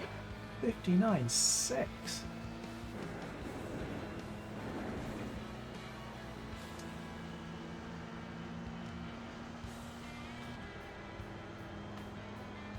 That's very quick.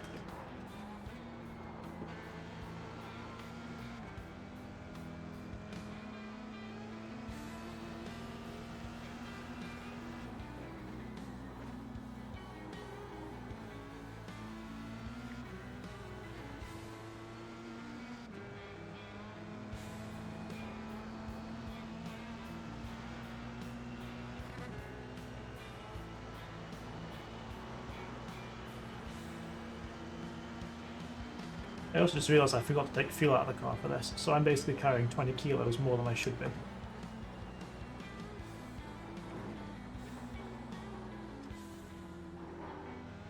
That's not helping my lap times.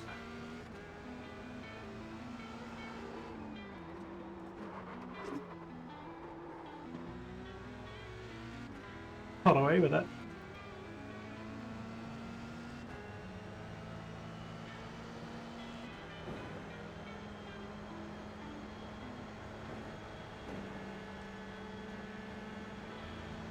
.59.3, that is very, very quick. Full commitment on that lap.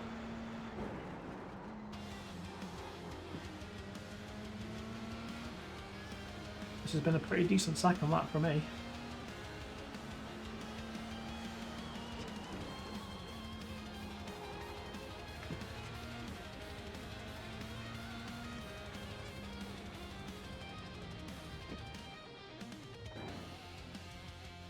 Go for a second quicker on my second lap.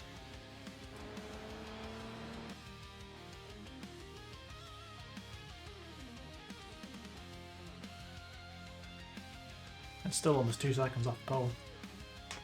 It's pretty nuts.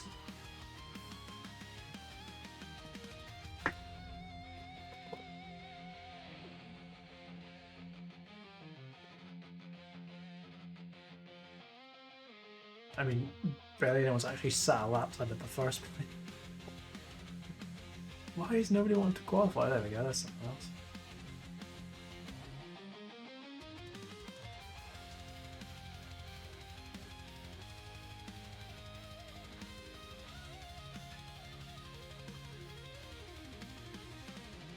You can see people that are on track.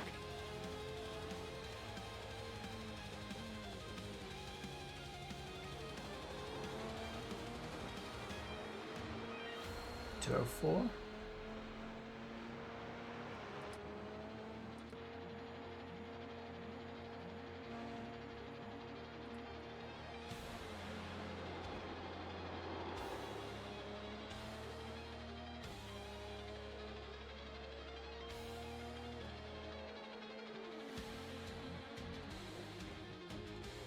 got 10 seconds left in qualifying, so it's going to be the last car across the line. 2014.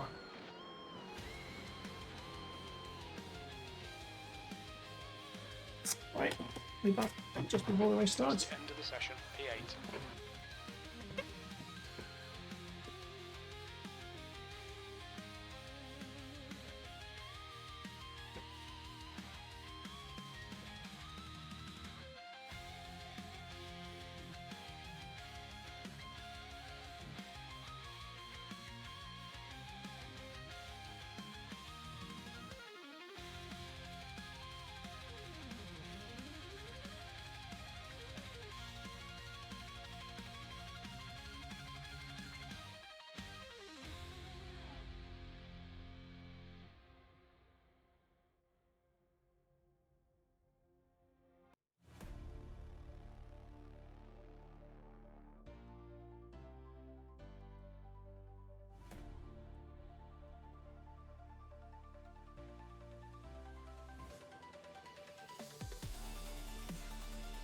Okay.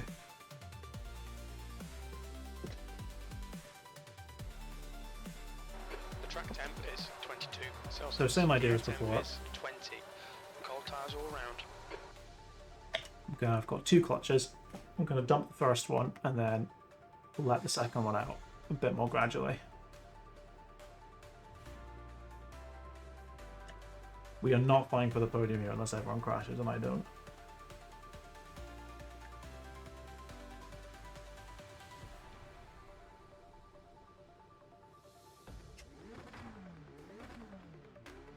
Thank you, Brandon. I will be sure to.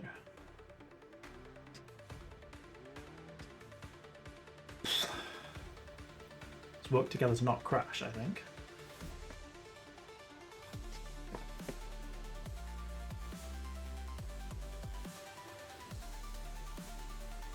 So there is voice chat, I just have it muted because I find it really annoying. But you can talk to everyone during the race. If you really want to. But I don't have time for that. Got driving to do. Okay, standing start. Okay, Stu, get ready. To everyone that told me to do this, I hate you.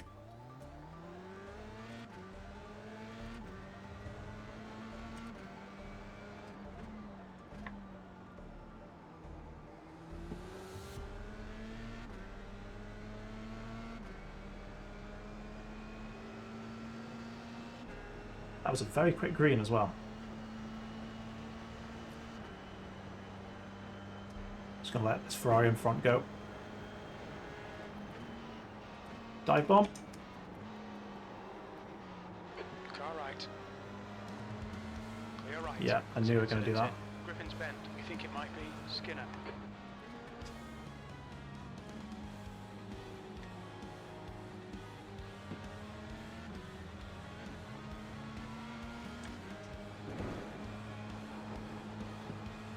These cars simulate dirty air as well, also known as aero wash.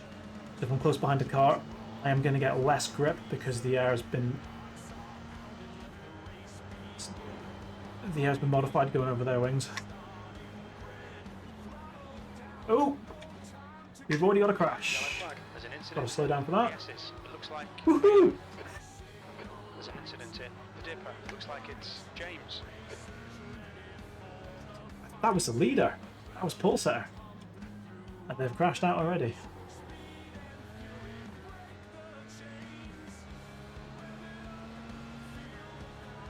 I'm hopefully just close enough behind that I can get a bit of a slipstream here as well. I'm going to stick on the left hand side so I'm not bottoming out at the bottom of the track. Alright, that was an interesting first lap. P3, who was the leader, Contact car number 8 and their rating is 2.1. so P3 is now leading by an absolute country mile already.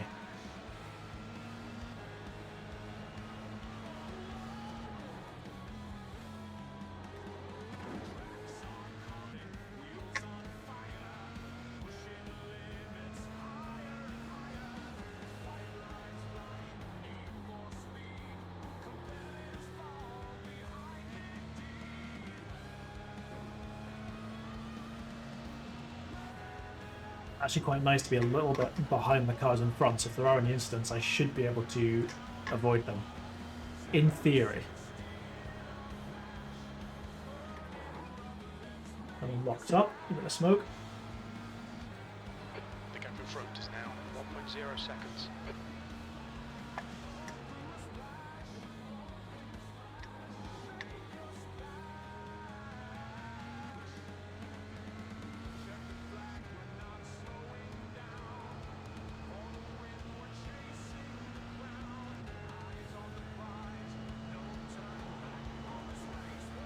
Dirty Air's not too bad at the moment. These corners are shallow enough that I'm not limited by aero.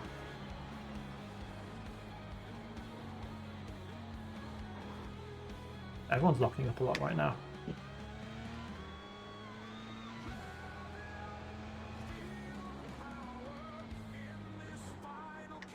Incident in Forest's elbow. It looks like, yeah. And that is why we had a gap. Car left. Hold your line. He's still there. Clear left. I'm just going to stick on the right hand side here. Take the racing line. If he wants to try and outbrake me, he's welcome to.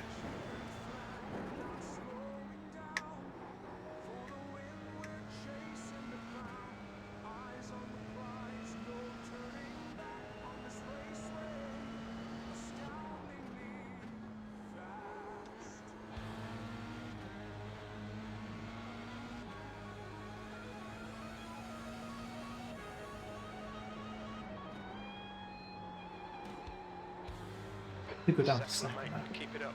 P5. Could go down to second there. But I actually think it's more stable in third, so I'm probably going to keep it that way.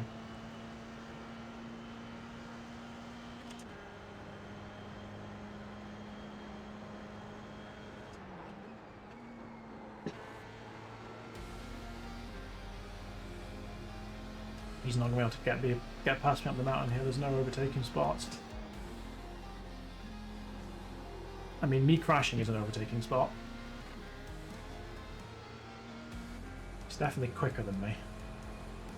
Just got unlucky with that instant last lap.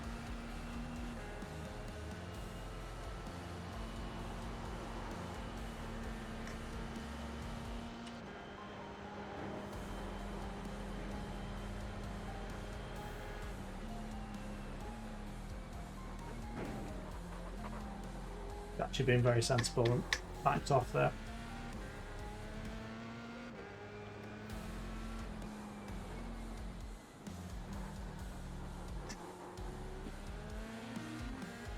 Oh, and he's hit the wall. I think he got away with that.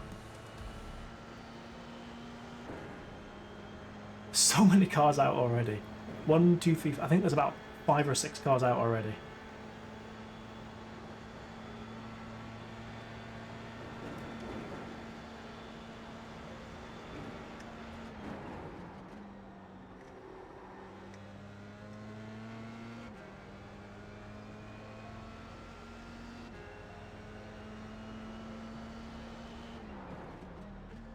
Is the car leaving the pits?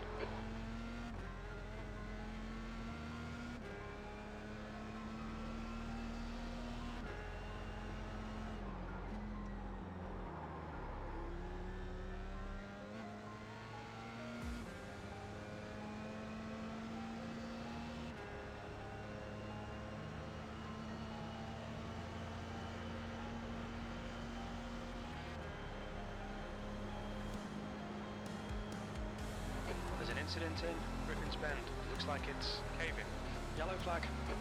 It's another place.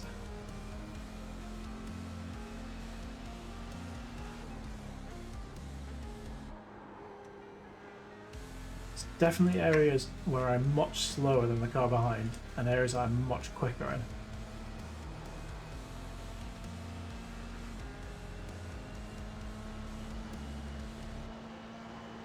How many cars are left in this race? I think half the fields are tired. I genuinely think half the fields are tired. This is crazy.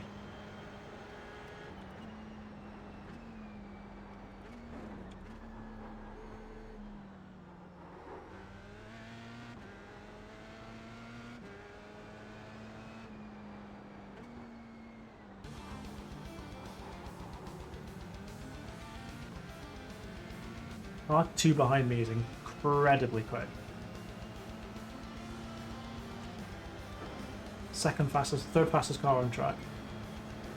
But I've got a car between us.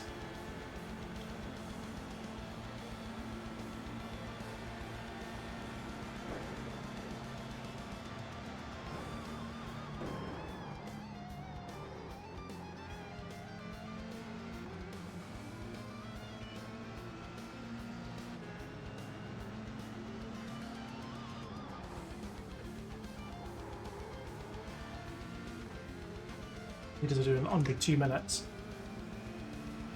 I'm almost 2 seconds a lap slower than them.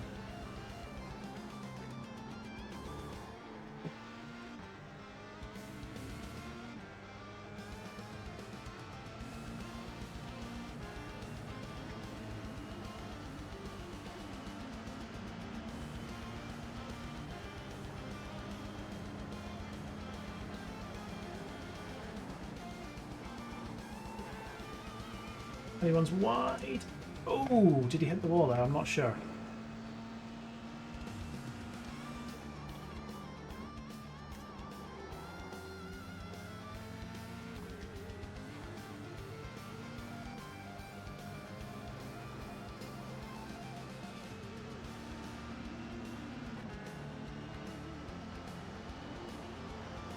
Yeah, that white car in my rearview mirror 2 behind me is incredibly quick.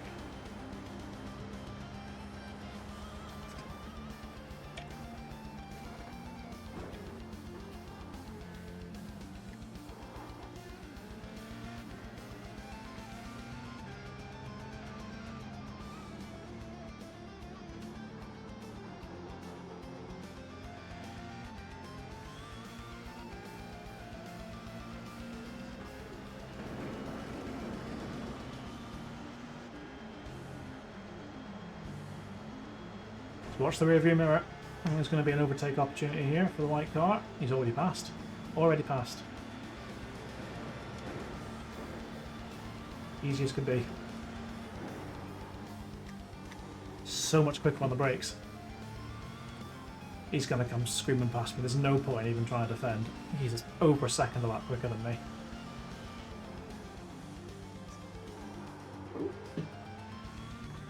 He's going to get me into turn 2 here.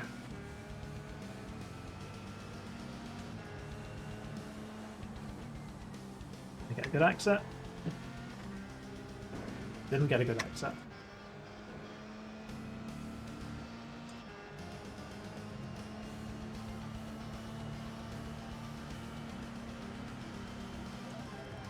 He's going to try and go for a move here, I think. On your right. No point trying to defend that. Still there. Right side's clear. Oh, and the other car's coming up as well. Still there. Clear right. Yep, let's live to fight another day. Let's try and stick with them. Nothing I could do there. That white car was getting past me, whether I wanted them to or not. And then the Ferrari just saw the opportunity, so fair play. If I can stick with them in their slipstream, we should be able to work together here. I mean, I'm just going to be holding on for dear life, but...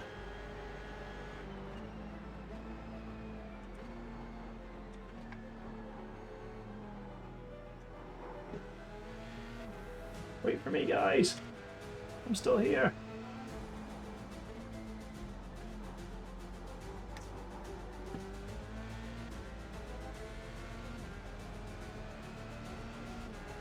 E7.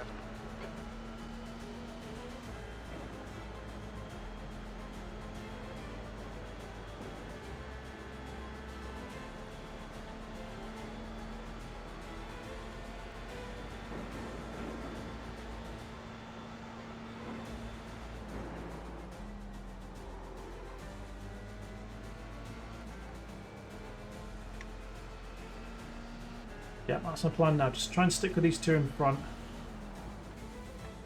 Slipstream should hopefully give me a few tenths per lap, and if I can stay in it, they can drag me along.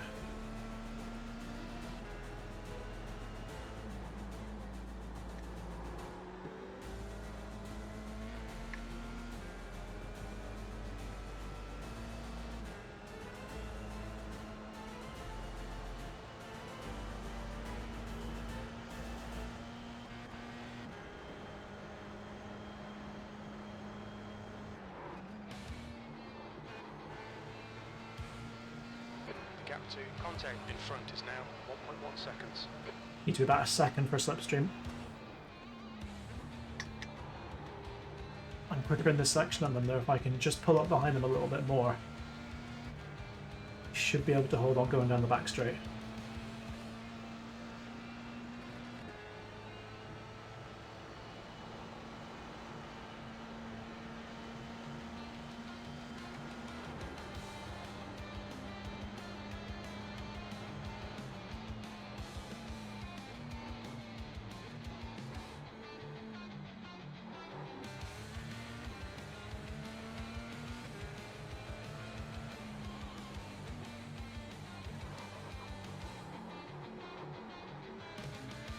Understeer there.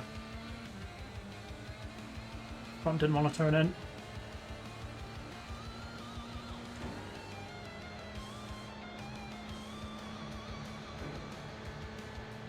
Halfway through.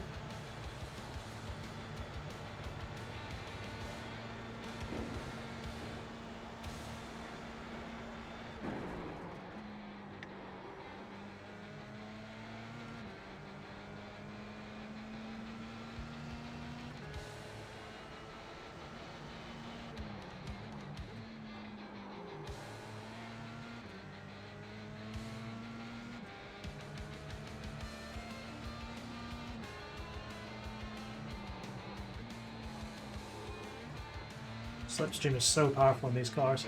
Okay, Stu, halfway home, fuel's good.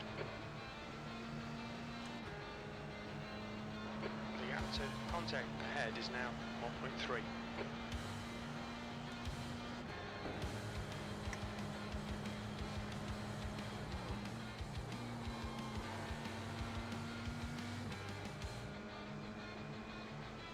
Tell you what though, this has been a fun race. Didn't think I was going to enjoy it. He sets before crashing out 2 corners late.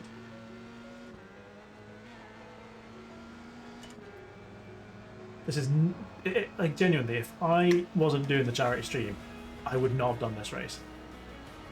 I think it definitely shows that there are gems to be found everywhere in iRacing, even if you don't necessarily like a particular combination of car and track. Because this race has been good.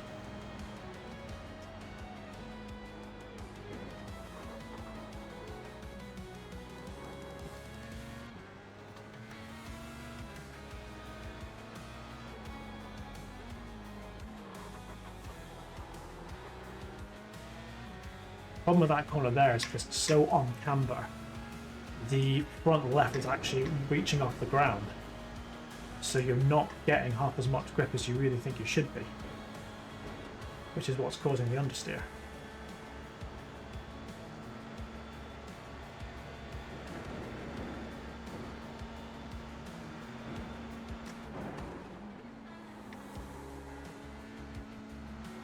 It's just not good. No! Pay attention to track limits, please, Stu.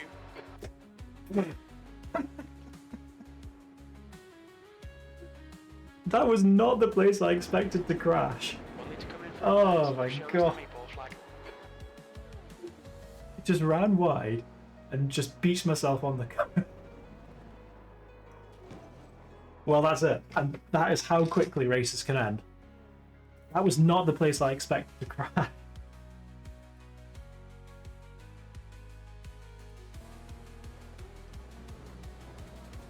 There you go. That is how tough iRacing can be sometimes. I mean, actually, to be fair, I'm still going to finish like 15th here, even though I've technically retired.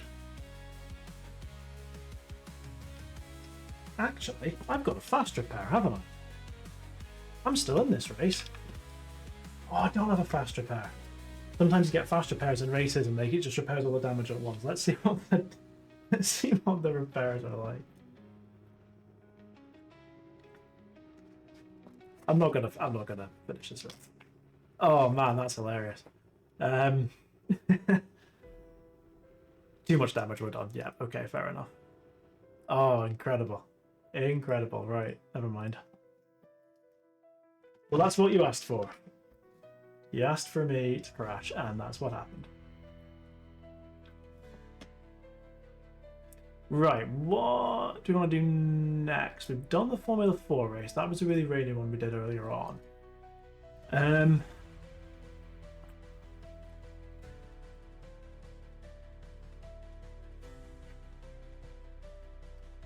Did want to do the MX5 race. Kind of want to do a couple of laps before that, though. I think 12 minutes is probably a bit too soon to jump into that one.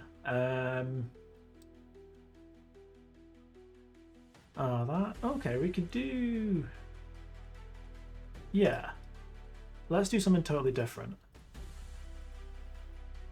Let's do an oval race.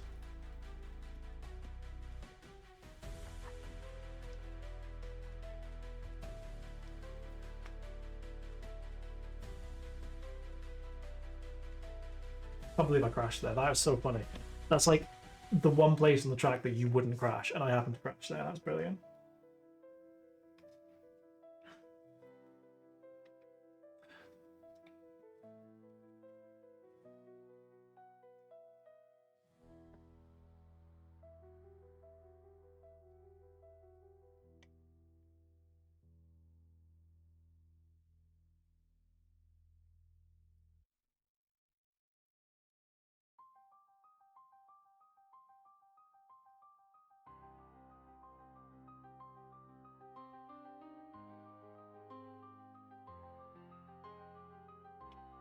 So yeah, this is an oval race, so all we're going to be doing here is turning left. How hard can that be, right?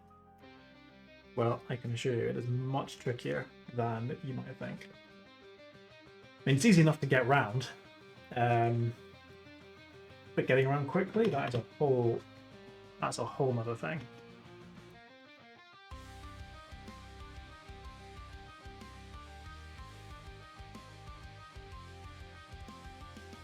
Just done a 23.85. I actually don't think I've ever driven this car before. So this has got a clutch as well. Pit lane speed limit is 56 kilometers per hour. So I can't, I'm trying to change up and I can't. So you need to use the clutch.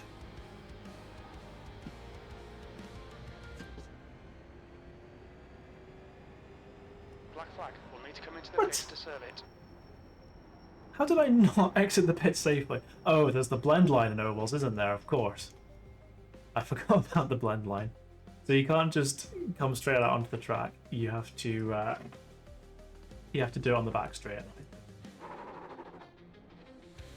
All clear on pit exit. You can push now. So we just got to keep it nice and tight in here. There's the blend line.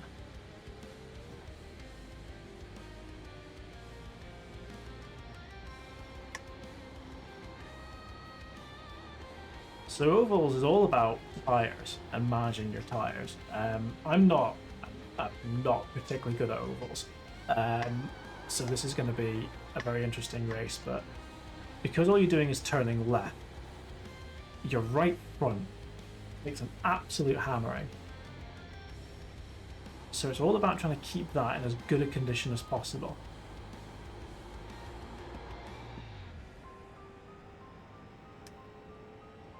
And given it's starting to come to a slightly more social time in the States, I'm almost hoping that one of our oval drivers might be jumping in to watch the stream at some point, because he wanted me to do some ovals.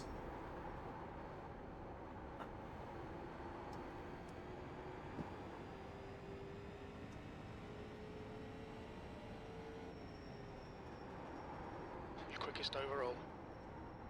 So although I've got the fastest lap, that doesn't really mean too much in ovals, because if I'm burning up my tyres too quickly, then I'm going to lose tread, I'm going to lose grip, and I'm going to be a sitting duck later in the race. So fast laps in ovals don't necessarily mean you're going to be the quickest driver over the course of the Time race. was 23.78.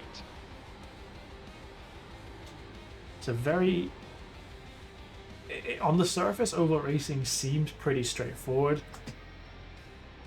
but it's got a lot of hidden depth to it.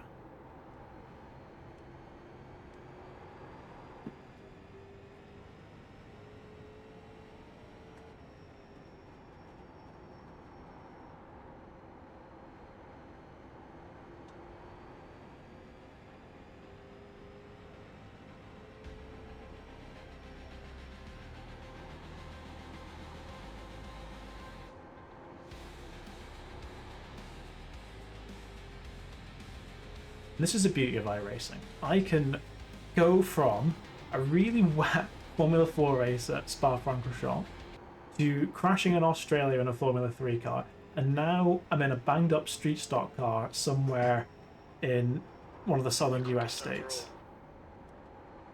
This is the beauty of iRacing. I can do all three of these in the space of 2 hours. See, I'm sliding the car a little bit too much here, so I need to back up my entries a little bit.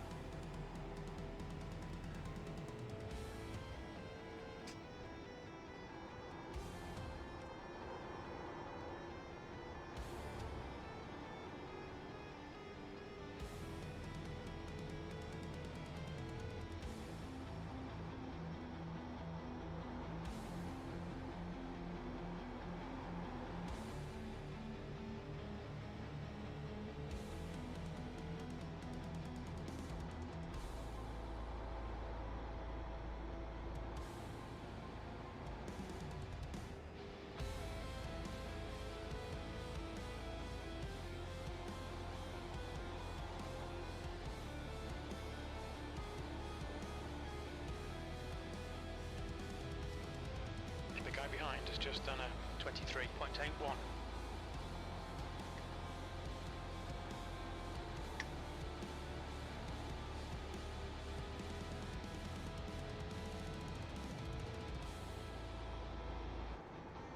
Lap times are just starting to drop off a little bit now, because I think my tyres are just overheating a bit too much.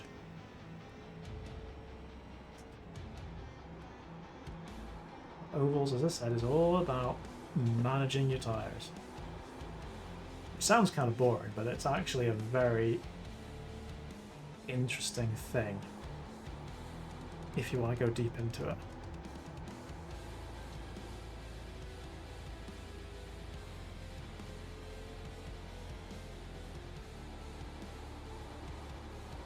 I remember the last time I did an oval race, genuinely. I think it's been about 6 months.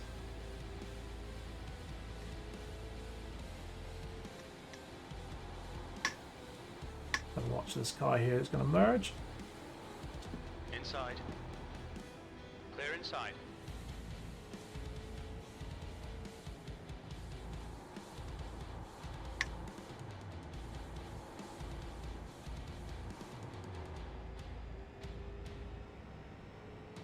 I think the last time I did a race was August last year, actually.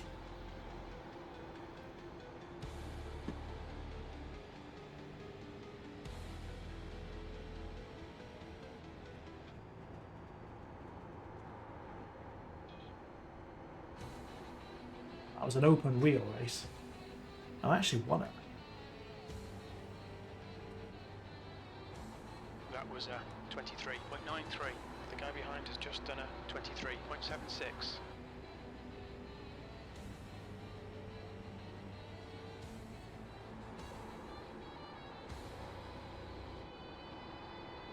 The oval scene is a lot more populated. The leader has just done a 23.45. Oval racing is That's a your fastest lot lap today. more... You're currently 0.24 off the pace. Can I speak, please, Scrooge? Oval racing is a lot more populated during US prime time. The Americans are a lot more into oval racing than anyone in Europe is.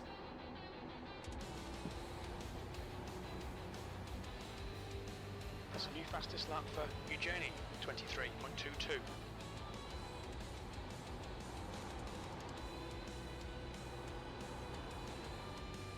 Oh my goodness, my entire bonnet's gone.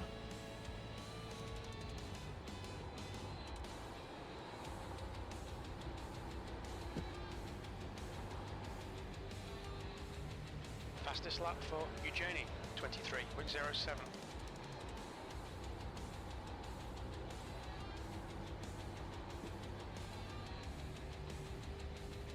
The car ahead has just done a 23.69. My lap times are still pretty consistent, so I'm clearly keeping the tyres in a reasonable order here, New which is fastest good. lap for Eugenie, 23.06. That's your best lap in this session. The car in front's lap time is a 23.60.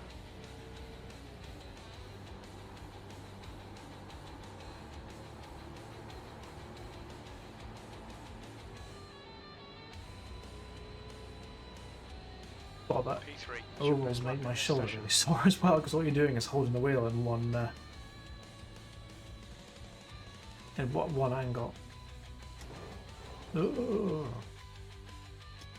I can't remember when this race starts. Right front, 68 Celsius. Left front, 55 Celsius.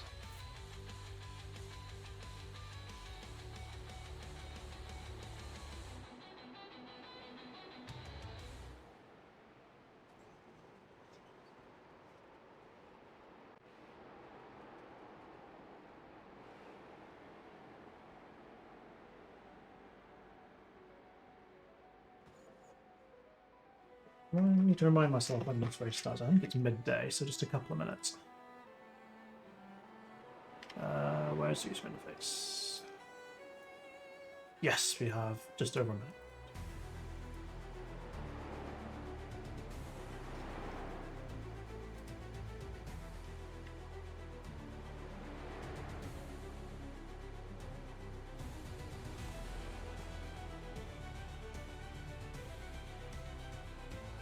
Where actually is a US Speedway? Lakeland, Florida. Okay, so we're pretty far south here.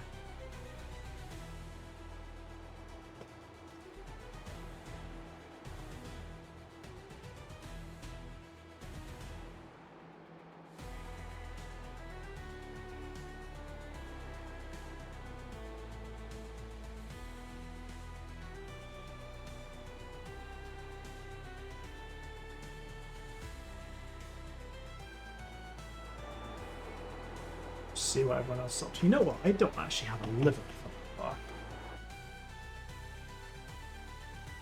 Do I have time to quickly get myself a fun livery? I think we do.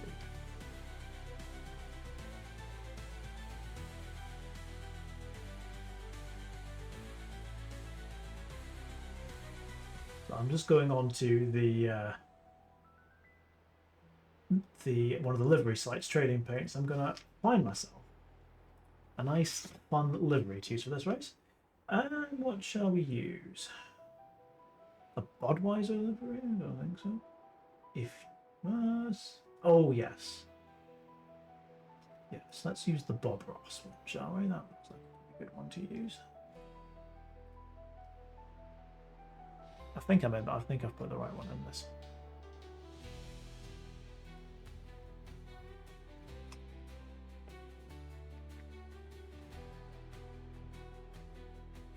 Apparently, it's not loading. Might need to leave. Yeah, that's the right one.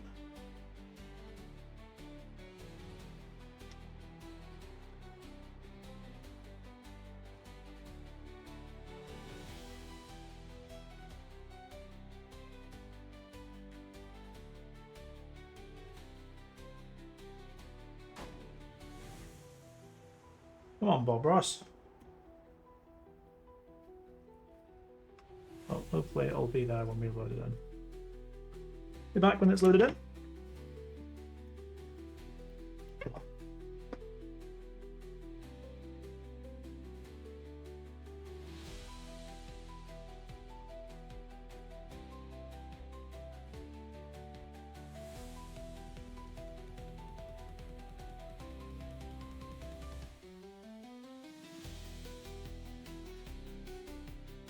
Checker flags out, P5.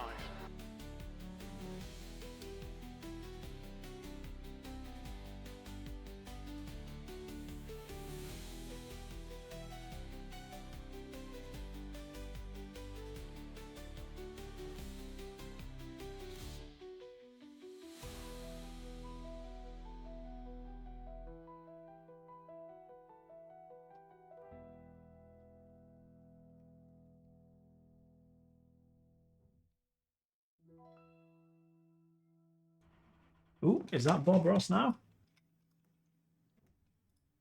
No. Come on. Why don't you load it up? I specifically request. There we go. No crashing, just happy accidents. That's exactly what happened to me in the last race. Just a happy accident. If I hadn't crashed, I wouldn't be doing this race.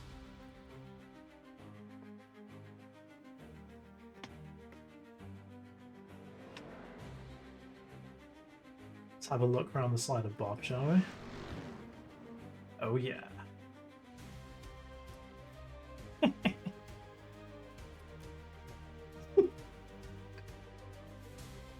Oh, that's... I love it. I love it. Ooh, hello. What's going on here?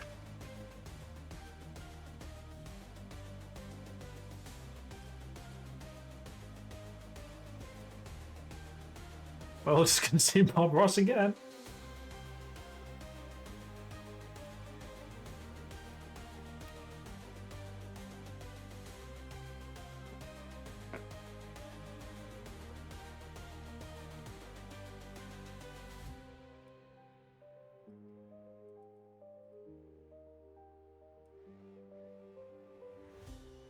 The leader's just done a 24.28.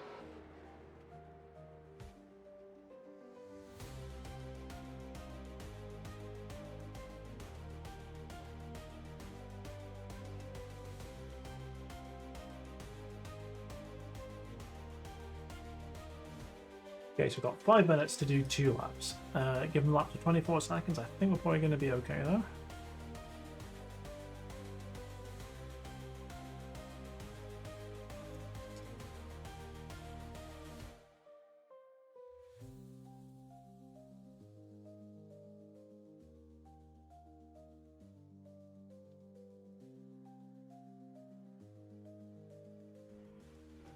Alright, come on Bob Ross. Alright Stu, we've got 2 laps to get the job done. And your kindness get me a good result. Well, actually, given that there's no crashing, just happy accidents, I think I know the way this race is going to go. Okay, here we go.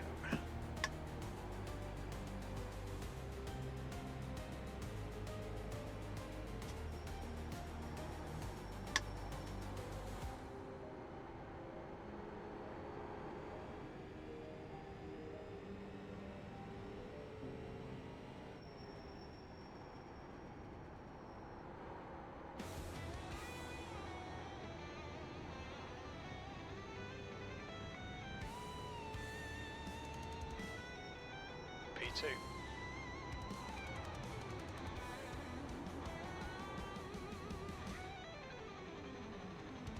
P3 of 3 cars that have qualified so far. I'm looking good.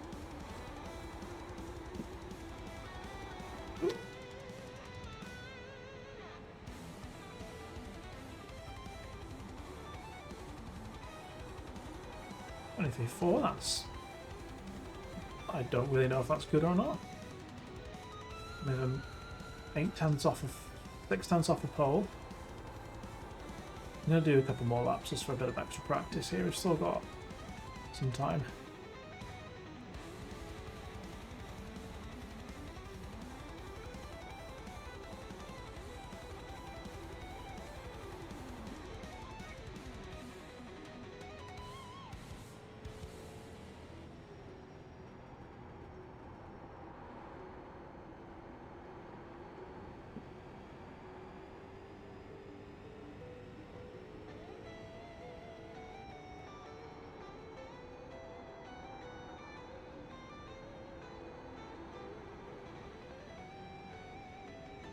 Okay, that's probably enough practice.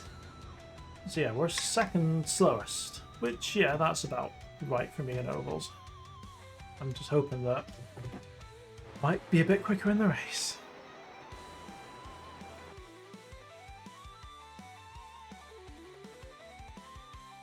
Let's just try and get a nice little green shot of our Bob Ross livery here.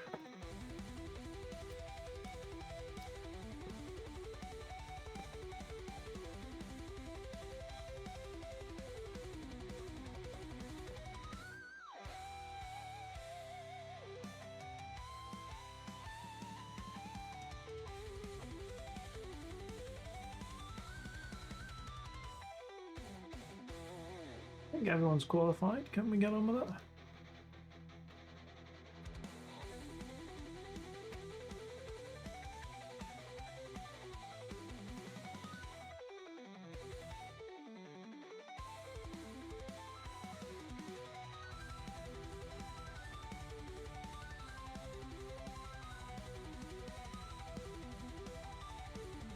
that's the problem sometimes with racing. Some people don't bother qualifying, they just sit in the pits until the end. If they actually say they didn't want to qualify, then qualifying would already be over. And we'd actually be able to get on with the race. But instead we have to wait.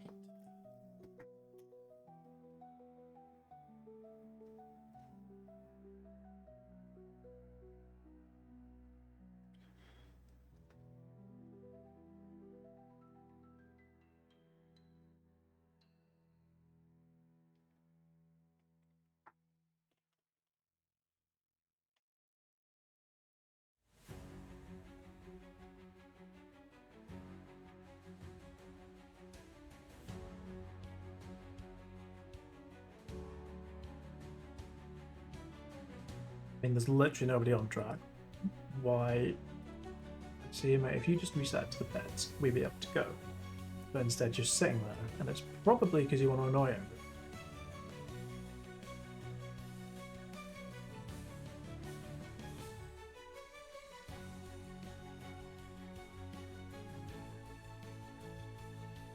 Greggy Long, that's a good name.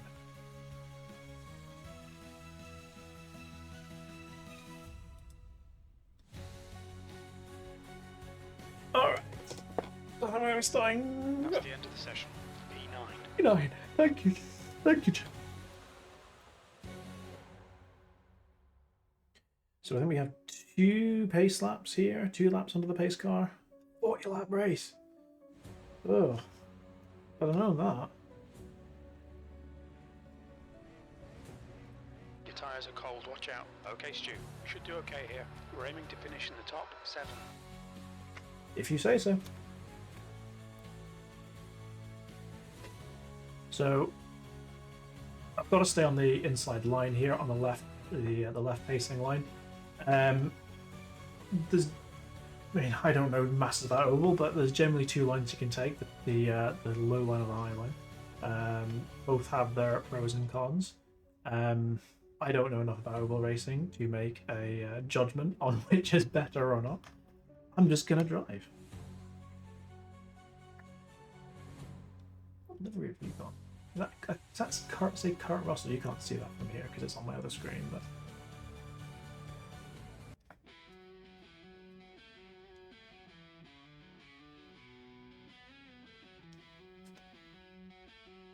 This is a rolling start. Follow car number 9.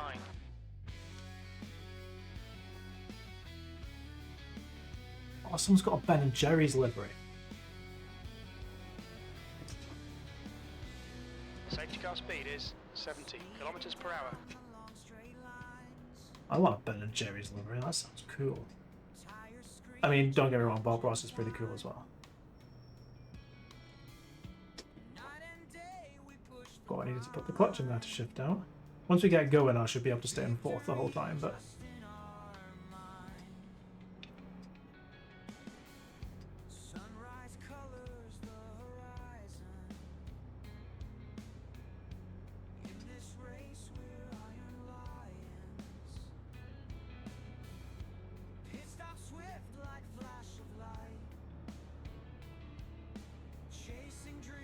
Okay, one lap to green.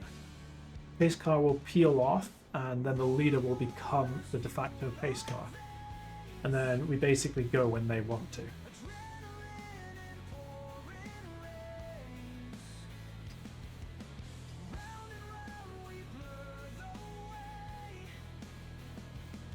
I have 0 expectations for this race, by the way. Whoa, steady on, mate. Well, almost went to the back of me there. Next second's going to be better acceleration here. Time to focus. Go, nail it. Oh, I'm in neutral. Car high. Oh, He's still there. sir, that was very rude of you. Still there. Gotta take the inside line here. Still there. Can't track out. Oh, and Ben and Jerry's is gone. Outside. Gotta stay tight. Still there. Can't run wide. Clear outside. And track up to the top now.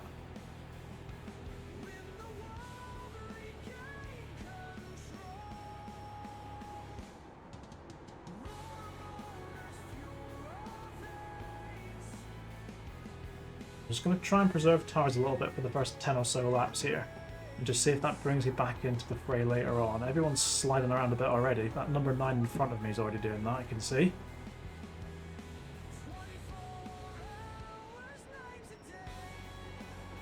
Yeah, pace is pretty quick already. I think a lot of people might burn their tyres up here. I can just keep mine in good nick and might be competitive later on. Or I might just be slow, you know, either of these is possible.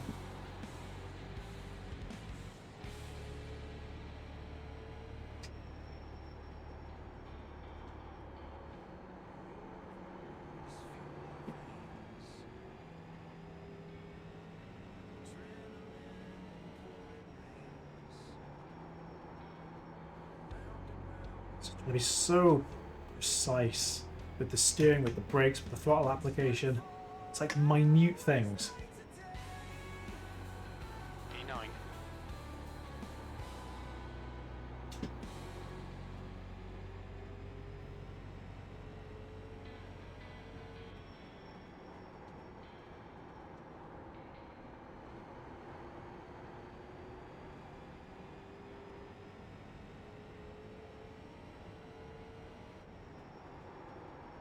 Sliding there.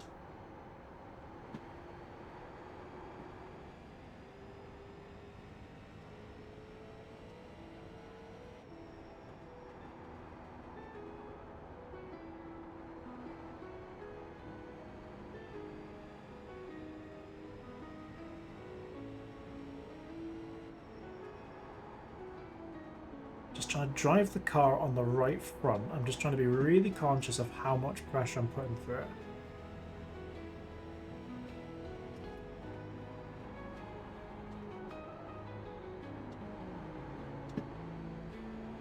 Okay, Stu, as the car exits, No, I have heads up. absolutely no right to be talking in this way because I have no idea what I'm talking about. Oh, there's a Ben and Jerry. Oh.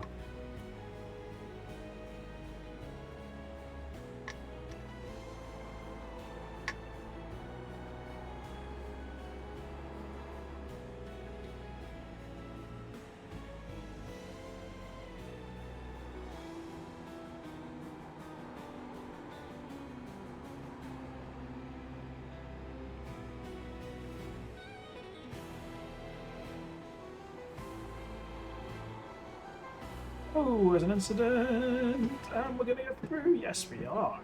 Love it. P7. Well, that's always my philosophy in races. Just stay out of trouble, and you'll usually end up in a pretty decent result. We'll ignore the previous race. I mean, it was a self-inflicted mistake as opposed to getting involved in a collision with someone else, like those two there did. But my philosophy is generally, let's just finish the race. If we need to give up a position or two to do that, so be it.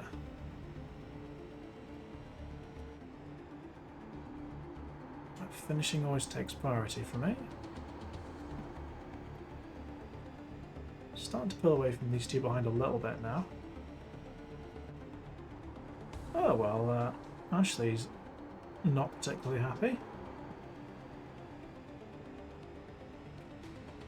Good job my stream is tagged as not safe for work.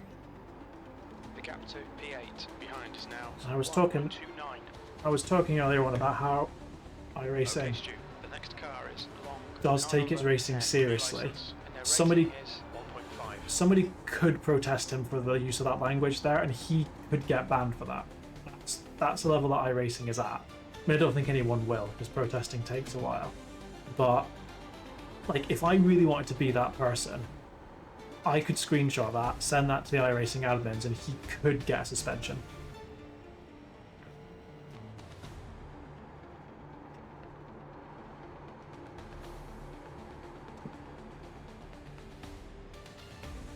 It's not very Bob Ross of him to say that. P7. You know what, man? Coming back into this race a bit, Car exit in the pits. unfortunately. Just a little bit too far behind.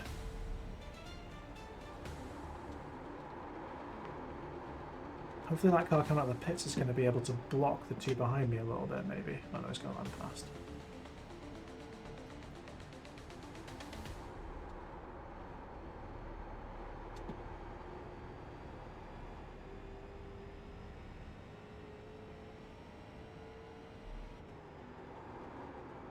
Yeah, the cars in front of me are slowing down a bit, and I think they've wrecked their tyres. 8th place. Behind is now 2.1 seconds.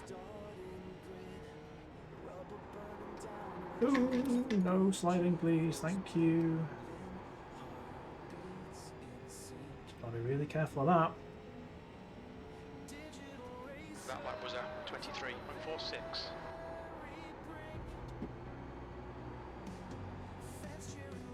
Oh, my right shoulder's getting tired and sore already.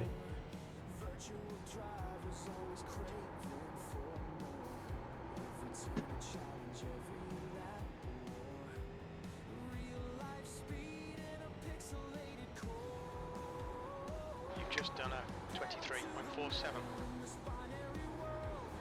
Not the most riveting race I've ever done in my life.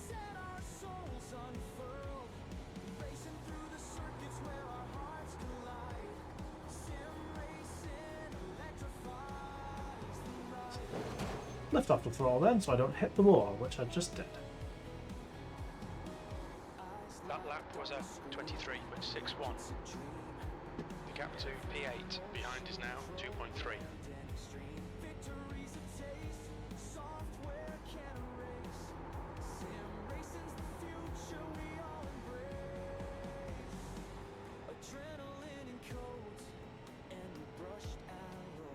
The lap time was a 23.52.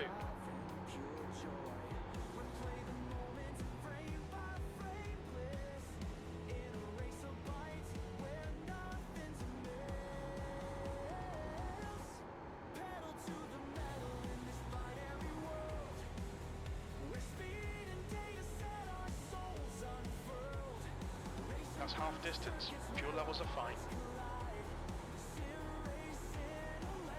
Yeah, I'm definitely starting to get quicker compared to the cars in front. I think just because I have looked after my tyres a bit more, still got some tread left in them. Unfortunately, they're all just a little bit too far ahead of me now.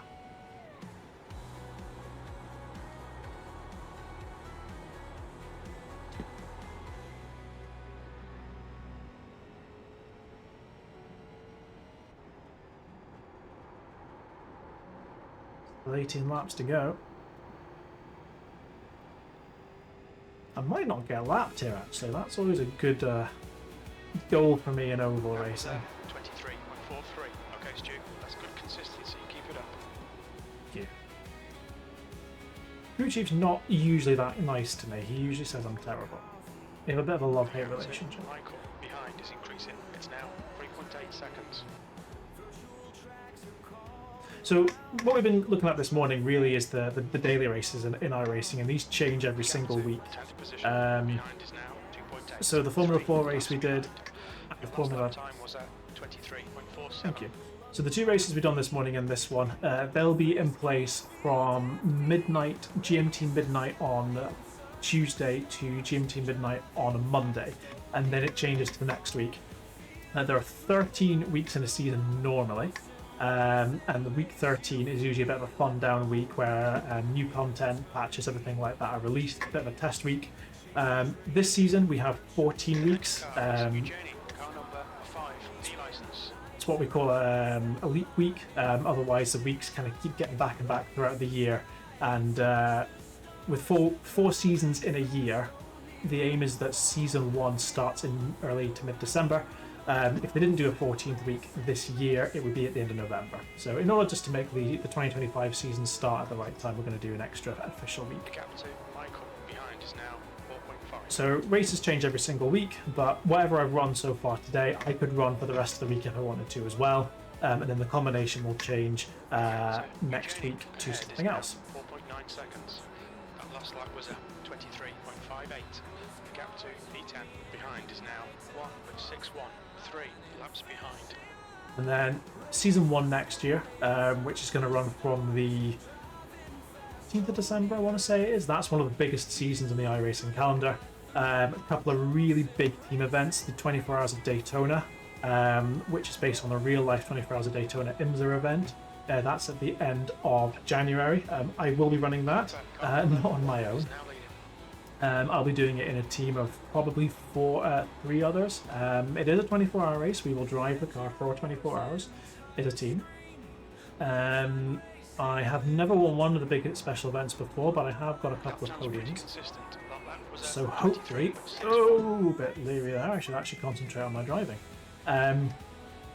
So we'll be doing that, and then there's the Bathurst 12 Hours, which is at the track that I was just racing at. In GT3s, that is in the middle of February, and then at the end of March, 12 Hours of Sebring, which is at the Sebring International Speedway in the USA. So iRacing has a very close partnership with quite a few sporting bodies. The FIA, the Federation of International Autosports, the car behind me is just gone. NASCAR, which is the Premier Oval Series in the USA, and IMSA, which is the International Motorsports Association, which is one of the big motor racing series that I watch. So they will put on special events to coincide with their big events. So like the Daytona 24, which is an endurance road race, Daytona 500, which is a big oval race that takes place at the same track, the 12 Hours of Bathurst, 12 Hours of Sebring, and so on and so forth. So actually next year I'm going over to the States to the Sailing 6 Hours of the Glen, which is an IMSA race, multi-class 6-hour race at Watkins Glen International, which is upstate New York. I'm going to go meet a few people that I've actually met through iRacing. I'm going to go and see them for the first time, which is going to be fun, and I'm taking them a few days in New York as well before heading up there. So iRacing has kind of introduced me to so many new people. I've made new friends. I'm going on holiday as a result of being on iRacing. So it's to me, iRacing is not just a game. It's a fun game, don't get me wrong, but it's brought me in touch with so many people that I would have never met otherwise. So I will always defend iRacing, no matter what you want to say about its pricing model, the quality of racing, etc., etc. iRacing has made me so many new friends, and I've had so many wonderful experiences getting to do things like this as well. I wouldn't have done this on any other game. I really wanted to showcase iRacing, so there was never any doubt in my mind that this is the game that I wanted to show to you all. 6.2.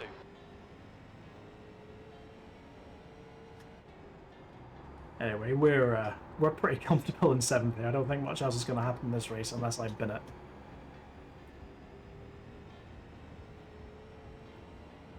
We're actually only a couple of tenths slower than the leaders over the last 10 laps average, which is pretty good. For somebody that doesn't really do oval racing, I'm really not doing that bad here. Gap to Eugenie. Ahead is now 6.2 seconds.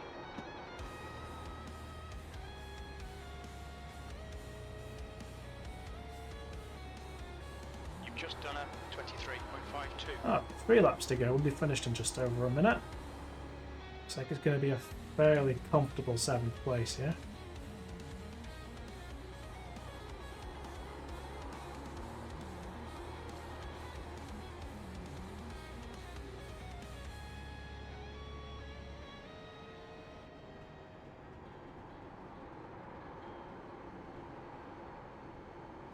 The gap to Eugenie ahead is increasing. It's now 6.4 seconds.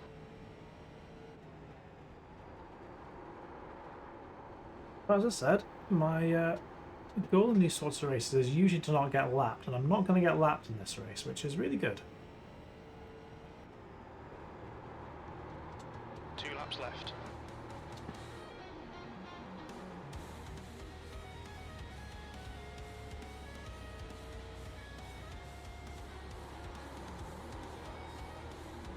Dalberheim has actually been lapped as well, so when they cross the line this time, that's going to be them finished. So I am now guaranteed so. Nothing else can happen to me now. 1 more to go.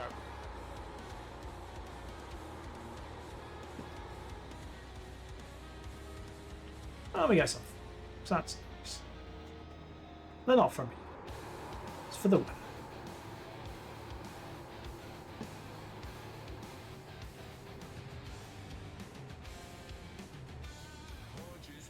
Seventh position. There's the finish. Good drive. That's the end of the session. He's actually quite happy with me for once. Thanks, Jeff. Jim. No, you're Jim. That's the F1 spot. Oh yeah, I forgot that I was still on that guy. Oh, well, 7th place with Bob Ross. Good job. And let's have a look what happened at the map panorama. Oh well, I gained some safety rating despite crashing out. That's pretty funny. Oh man, I could maybe have been top 5. Oh well, never mind. What about Durr? What have we got? I should not do a race that starts in 1 minute that I've never even done a practice before. That's a terrible idea.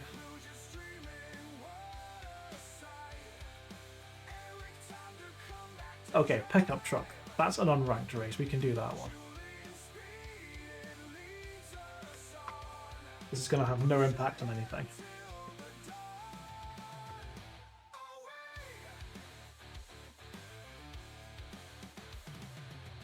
So as you can see here, this is an unranked race, so all of my ranking points, safety points, everything like that, this is not going to impact that in any way, shape or form. So we can just have a bit of fun with this one. Still going to do the best I can, try the best I can, of course, but if I crash out, it's not going to matter.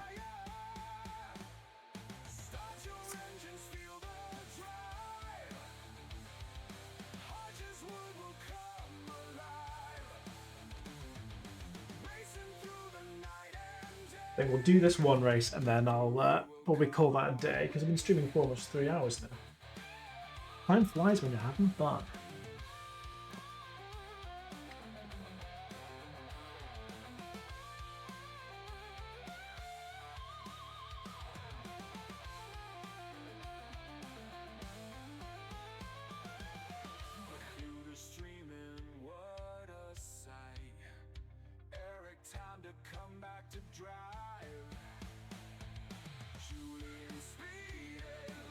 And just in case anyone is watching this that is curious and didn't hear me say it earlier on, everything that you're listening to right now as far as background music goes, that is all AI generated. This is generated through Suno. I have a professional license for Suno, so anything that's generated through that I own, I have copyright for. So all of this you're hearing I have created. Well, I say created, I put some prompts in for it and it's kicked me out a couple of 100 songs. I spent most of the weekend doing this actually. So yeah, this is all AI generated music that you can hear. None of this is actually real.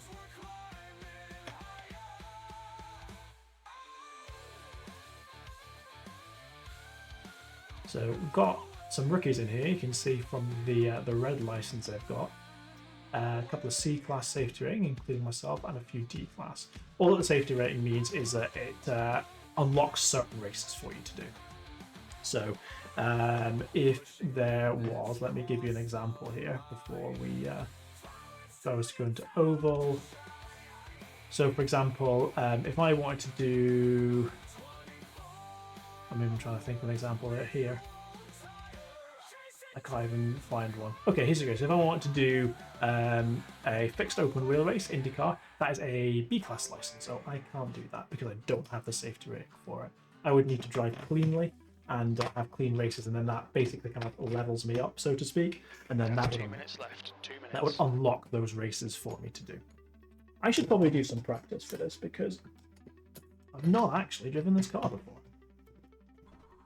Pit lane speed limit is 72 kilometers per hour. Pit exit's clear. Don't cross the white line. So funnily enough, the last race I won was on this track.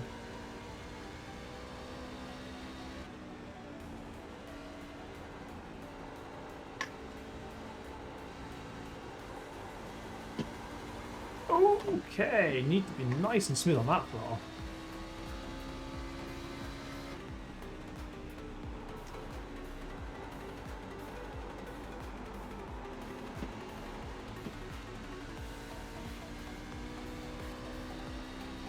this isn't an oval in the strictest sense of the word. It's a bit of a weird kind of dogleg in the middle of the track. The leader's just done it. 28.80.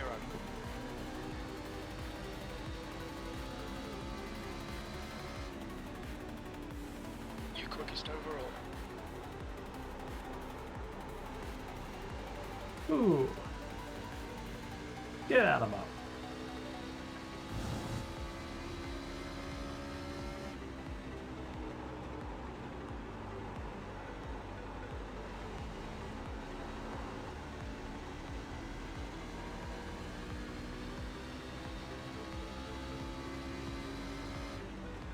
You quickest overall.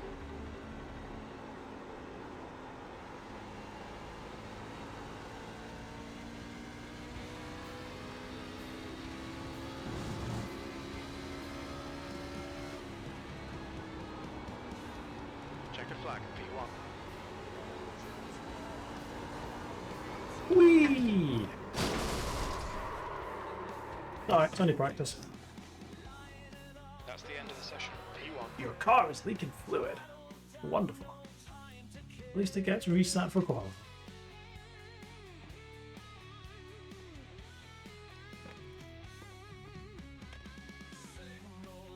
Right, I'm going to need to do some more laps after my qualifying attempts here, because I need all the Got practice I 2 can get. laps to get the job done, mate.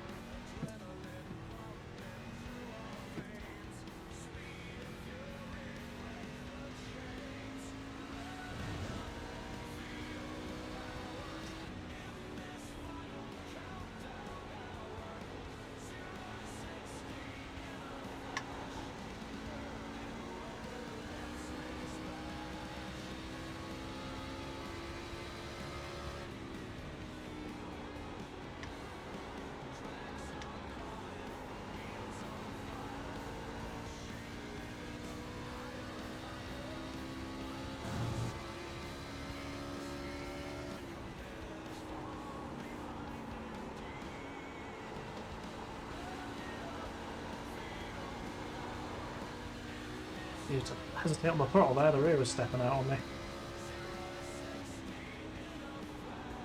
Pole position.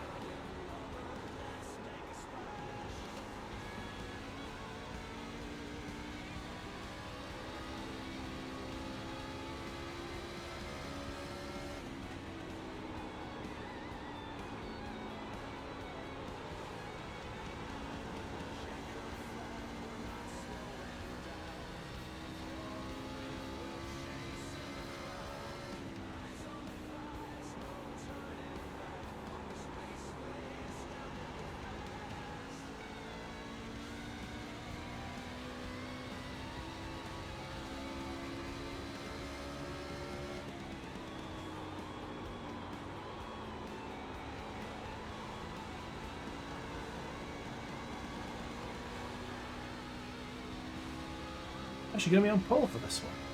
Astonishing. That never happens. Like, I can't actually remember the last time I got a pole position on anything. I basically don't win races on iRacing. I haven't, like I said, I won one race on this track in August last year, and before that, the last time I won a race was February 2022. I don't win races. I'm consistent. I can finish reasonably high, but I do not win races. There's always someone better than you.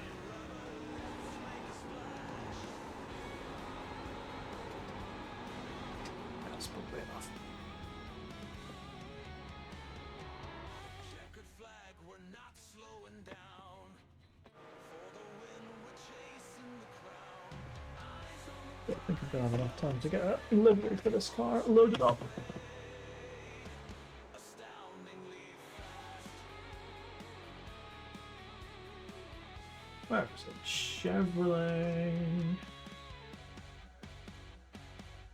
So it's a Silverado.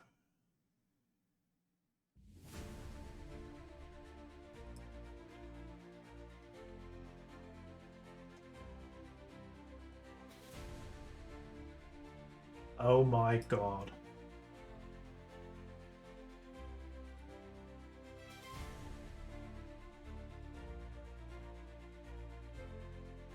I've just found the best livery. Please, for God, please, for the love of God, load this one up. Oh, it's gonna give me my. It's gonna give me the other one, isn't it? That's not the one I wanted, but never mind. It'll do.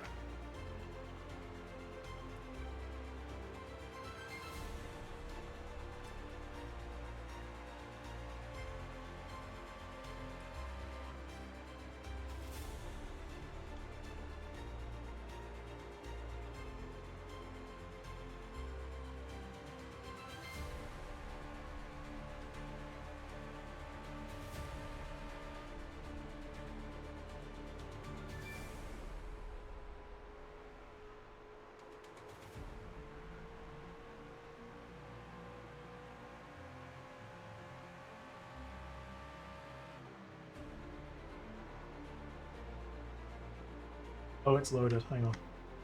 This is the most cursed livery I could have possibly gone for. Well, I didn't even notice. Why is there a Teletubby dominatrix on the back? I didn't even notice That's the end of the that. session. You're on pole. Well done. Oh my god. This is gonna be awful. Why did I choose to put that on the car? I didn't notice the Teletubby was there. Oh, good lord, help me. 25 laps. That's pole. Right, so this time I'm the pulsator, so I get to choose when to go. I can't remember the last time I was on pole.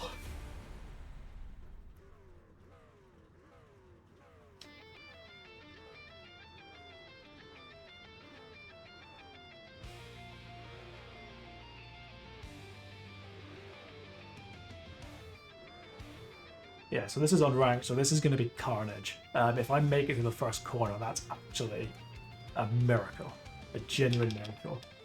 Let me stick the fast repair on if I have to come back to the pits. Stop.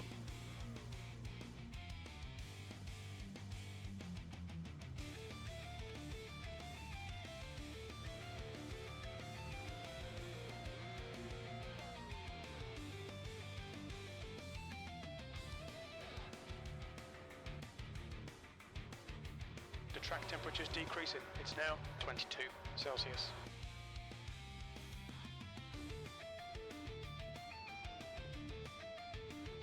Okay, rolling start.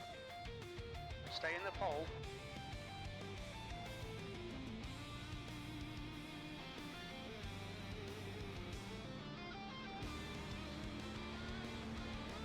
Safety car speed is 88 kilometers per hour. I'm a bit nervous for this one. I mean, it's unranked, like I said, but I very rarely start on pole. It's good practice.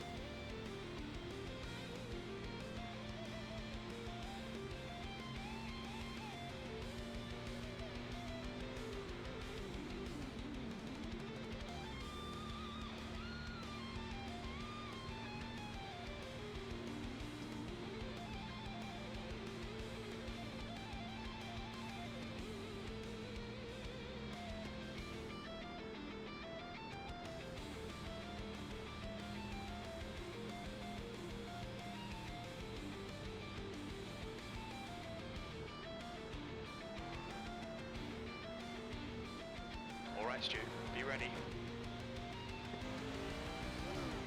Green, let's go, let's go.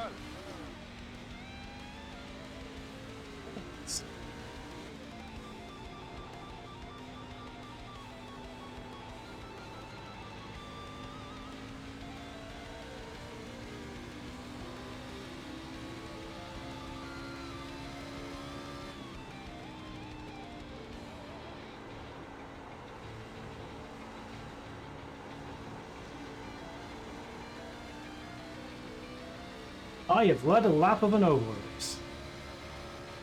Shame it doesn't count for anything.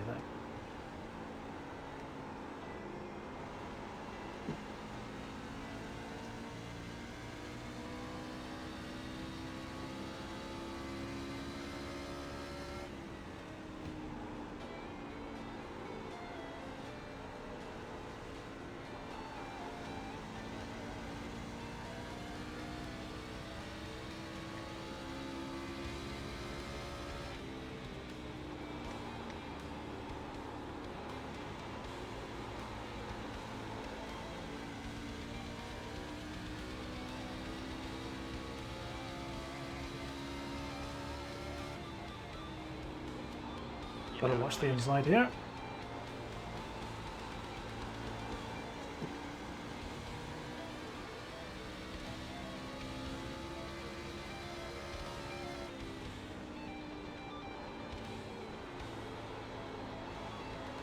Bud does want to push to the outside here.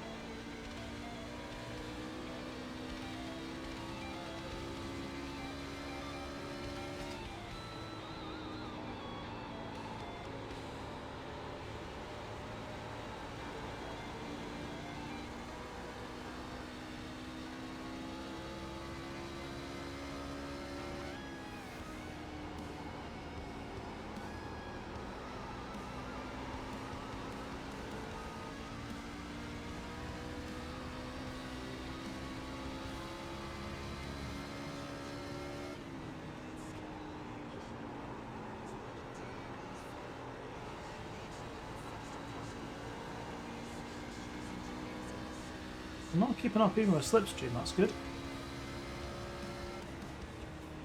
The gap behind is now 1.05.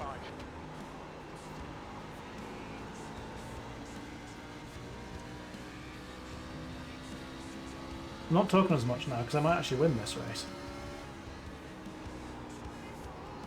Which would be my first win in over a year.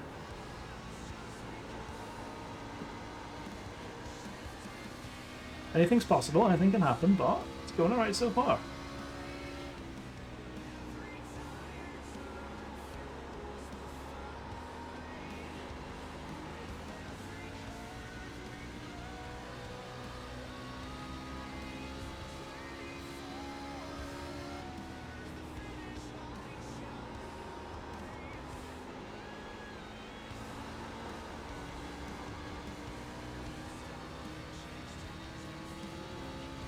Far behind is now catching me.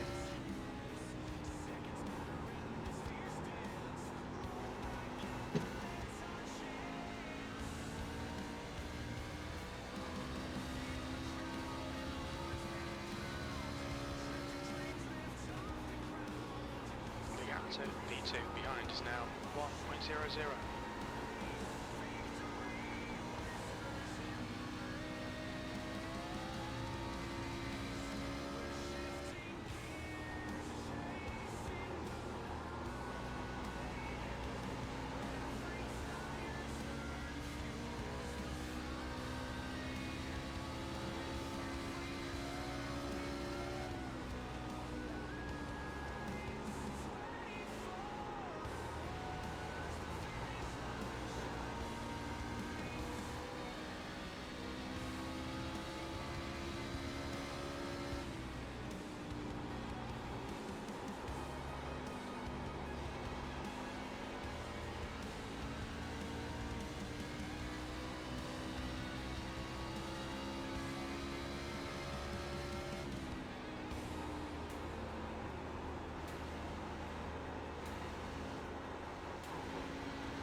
The gap to Marcos behind is now 1.27.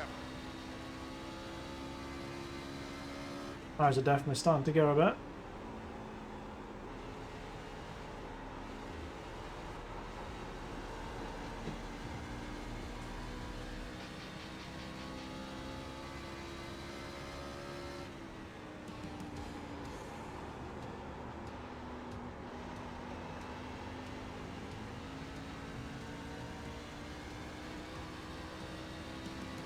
The car behind is closing.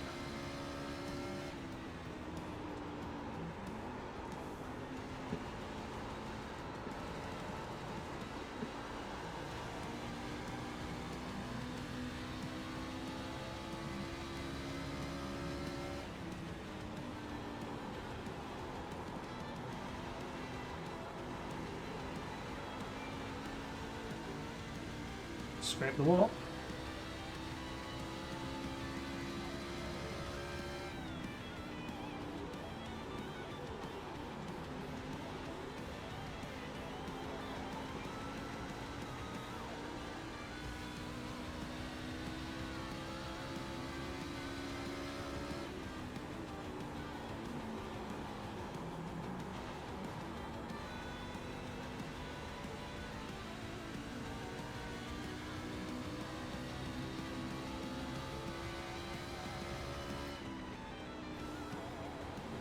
The gap behind is now 1.18.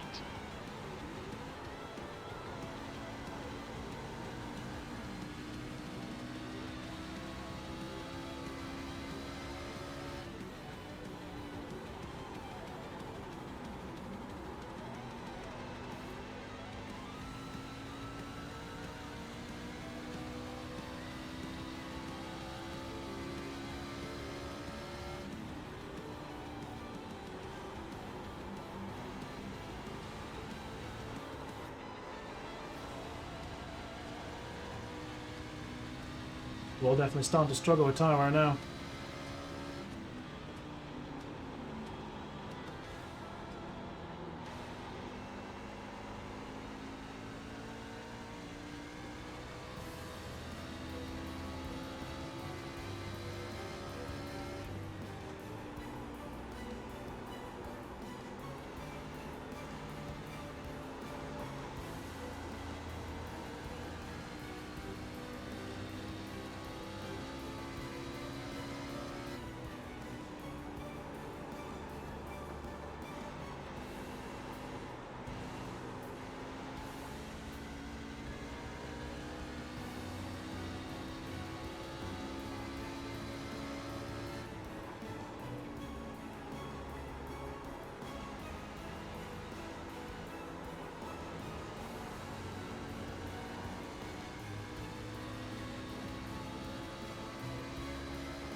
Come on. 5 laps to go.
It's getting closer.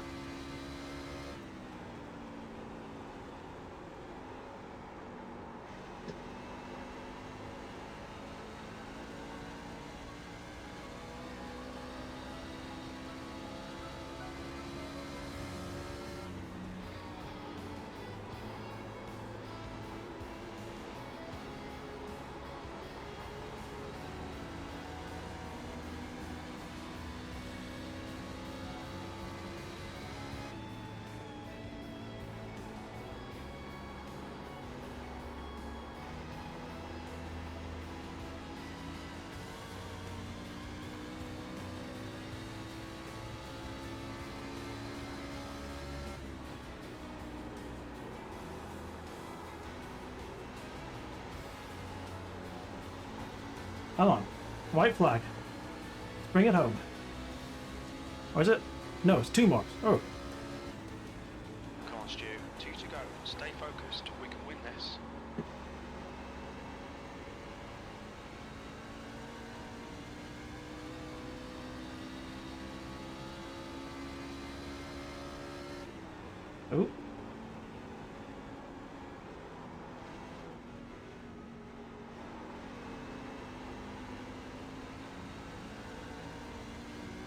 That could have been dangerous. One more lap for the win. Come on. The gap to Marcos behind is increasing. It's now 1:50. The next car is one lap behind.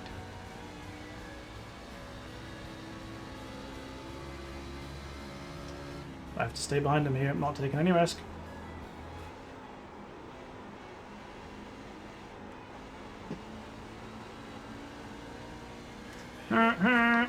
Yes! First win in over a year. Well done, Stu. Great win. You deserved that today. That's the end of the session. It's unranked, so it doesn't count for anything. I need to remind myself that. But a win is a win.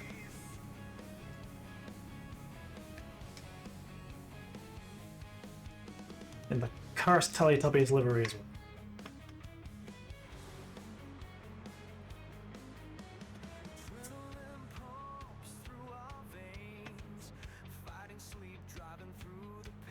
Excellent. Right, well, I think that's as good a place as ever to leave it.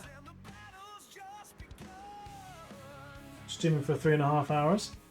Let's have a look at how we're getting on with donations before we finish off. Up to 550 now. Fantastic. Thank you very much, everyone that has donated so far. Much appreciated. Right, I will be back tomorrow at some point. Thank you very much, everyone, for dropping in.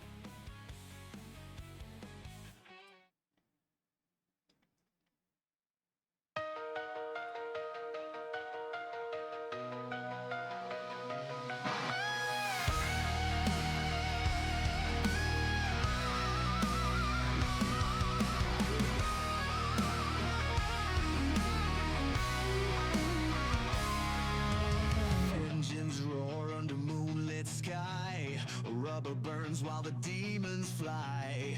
Each lap faster, pushing the pace. Chasing dreams in this endless race.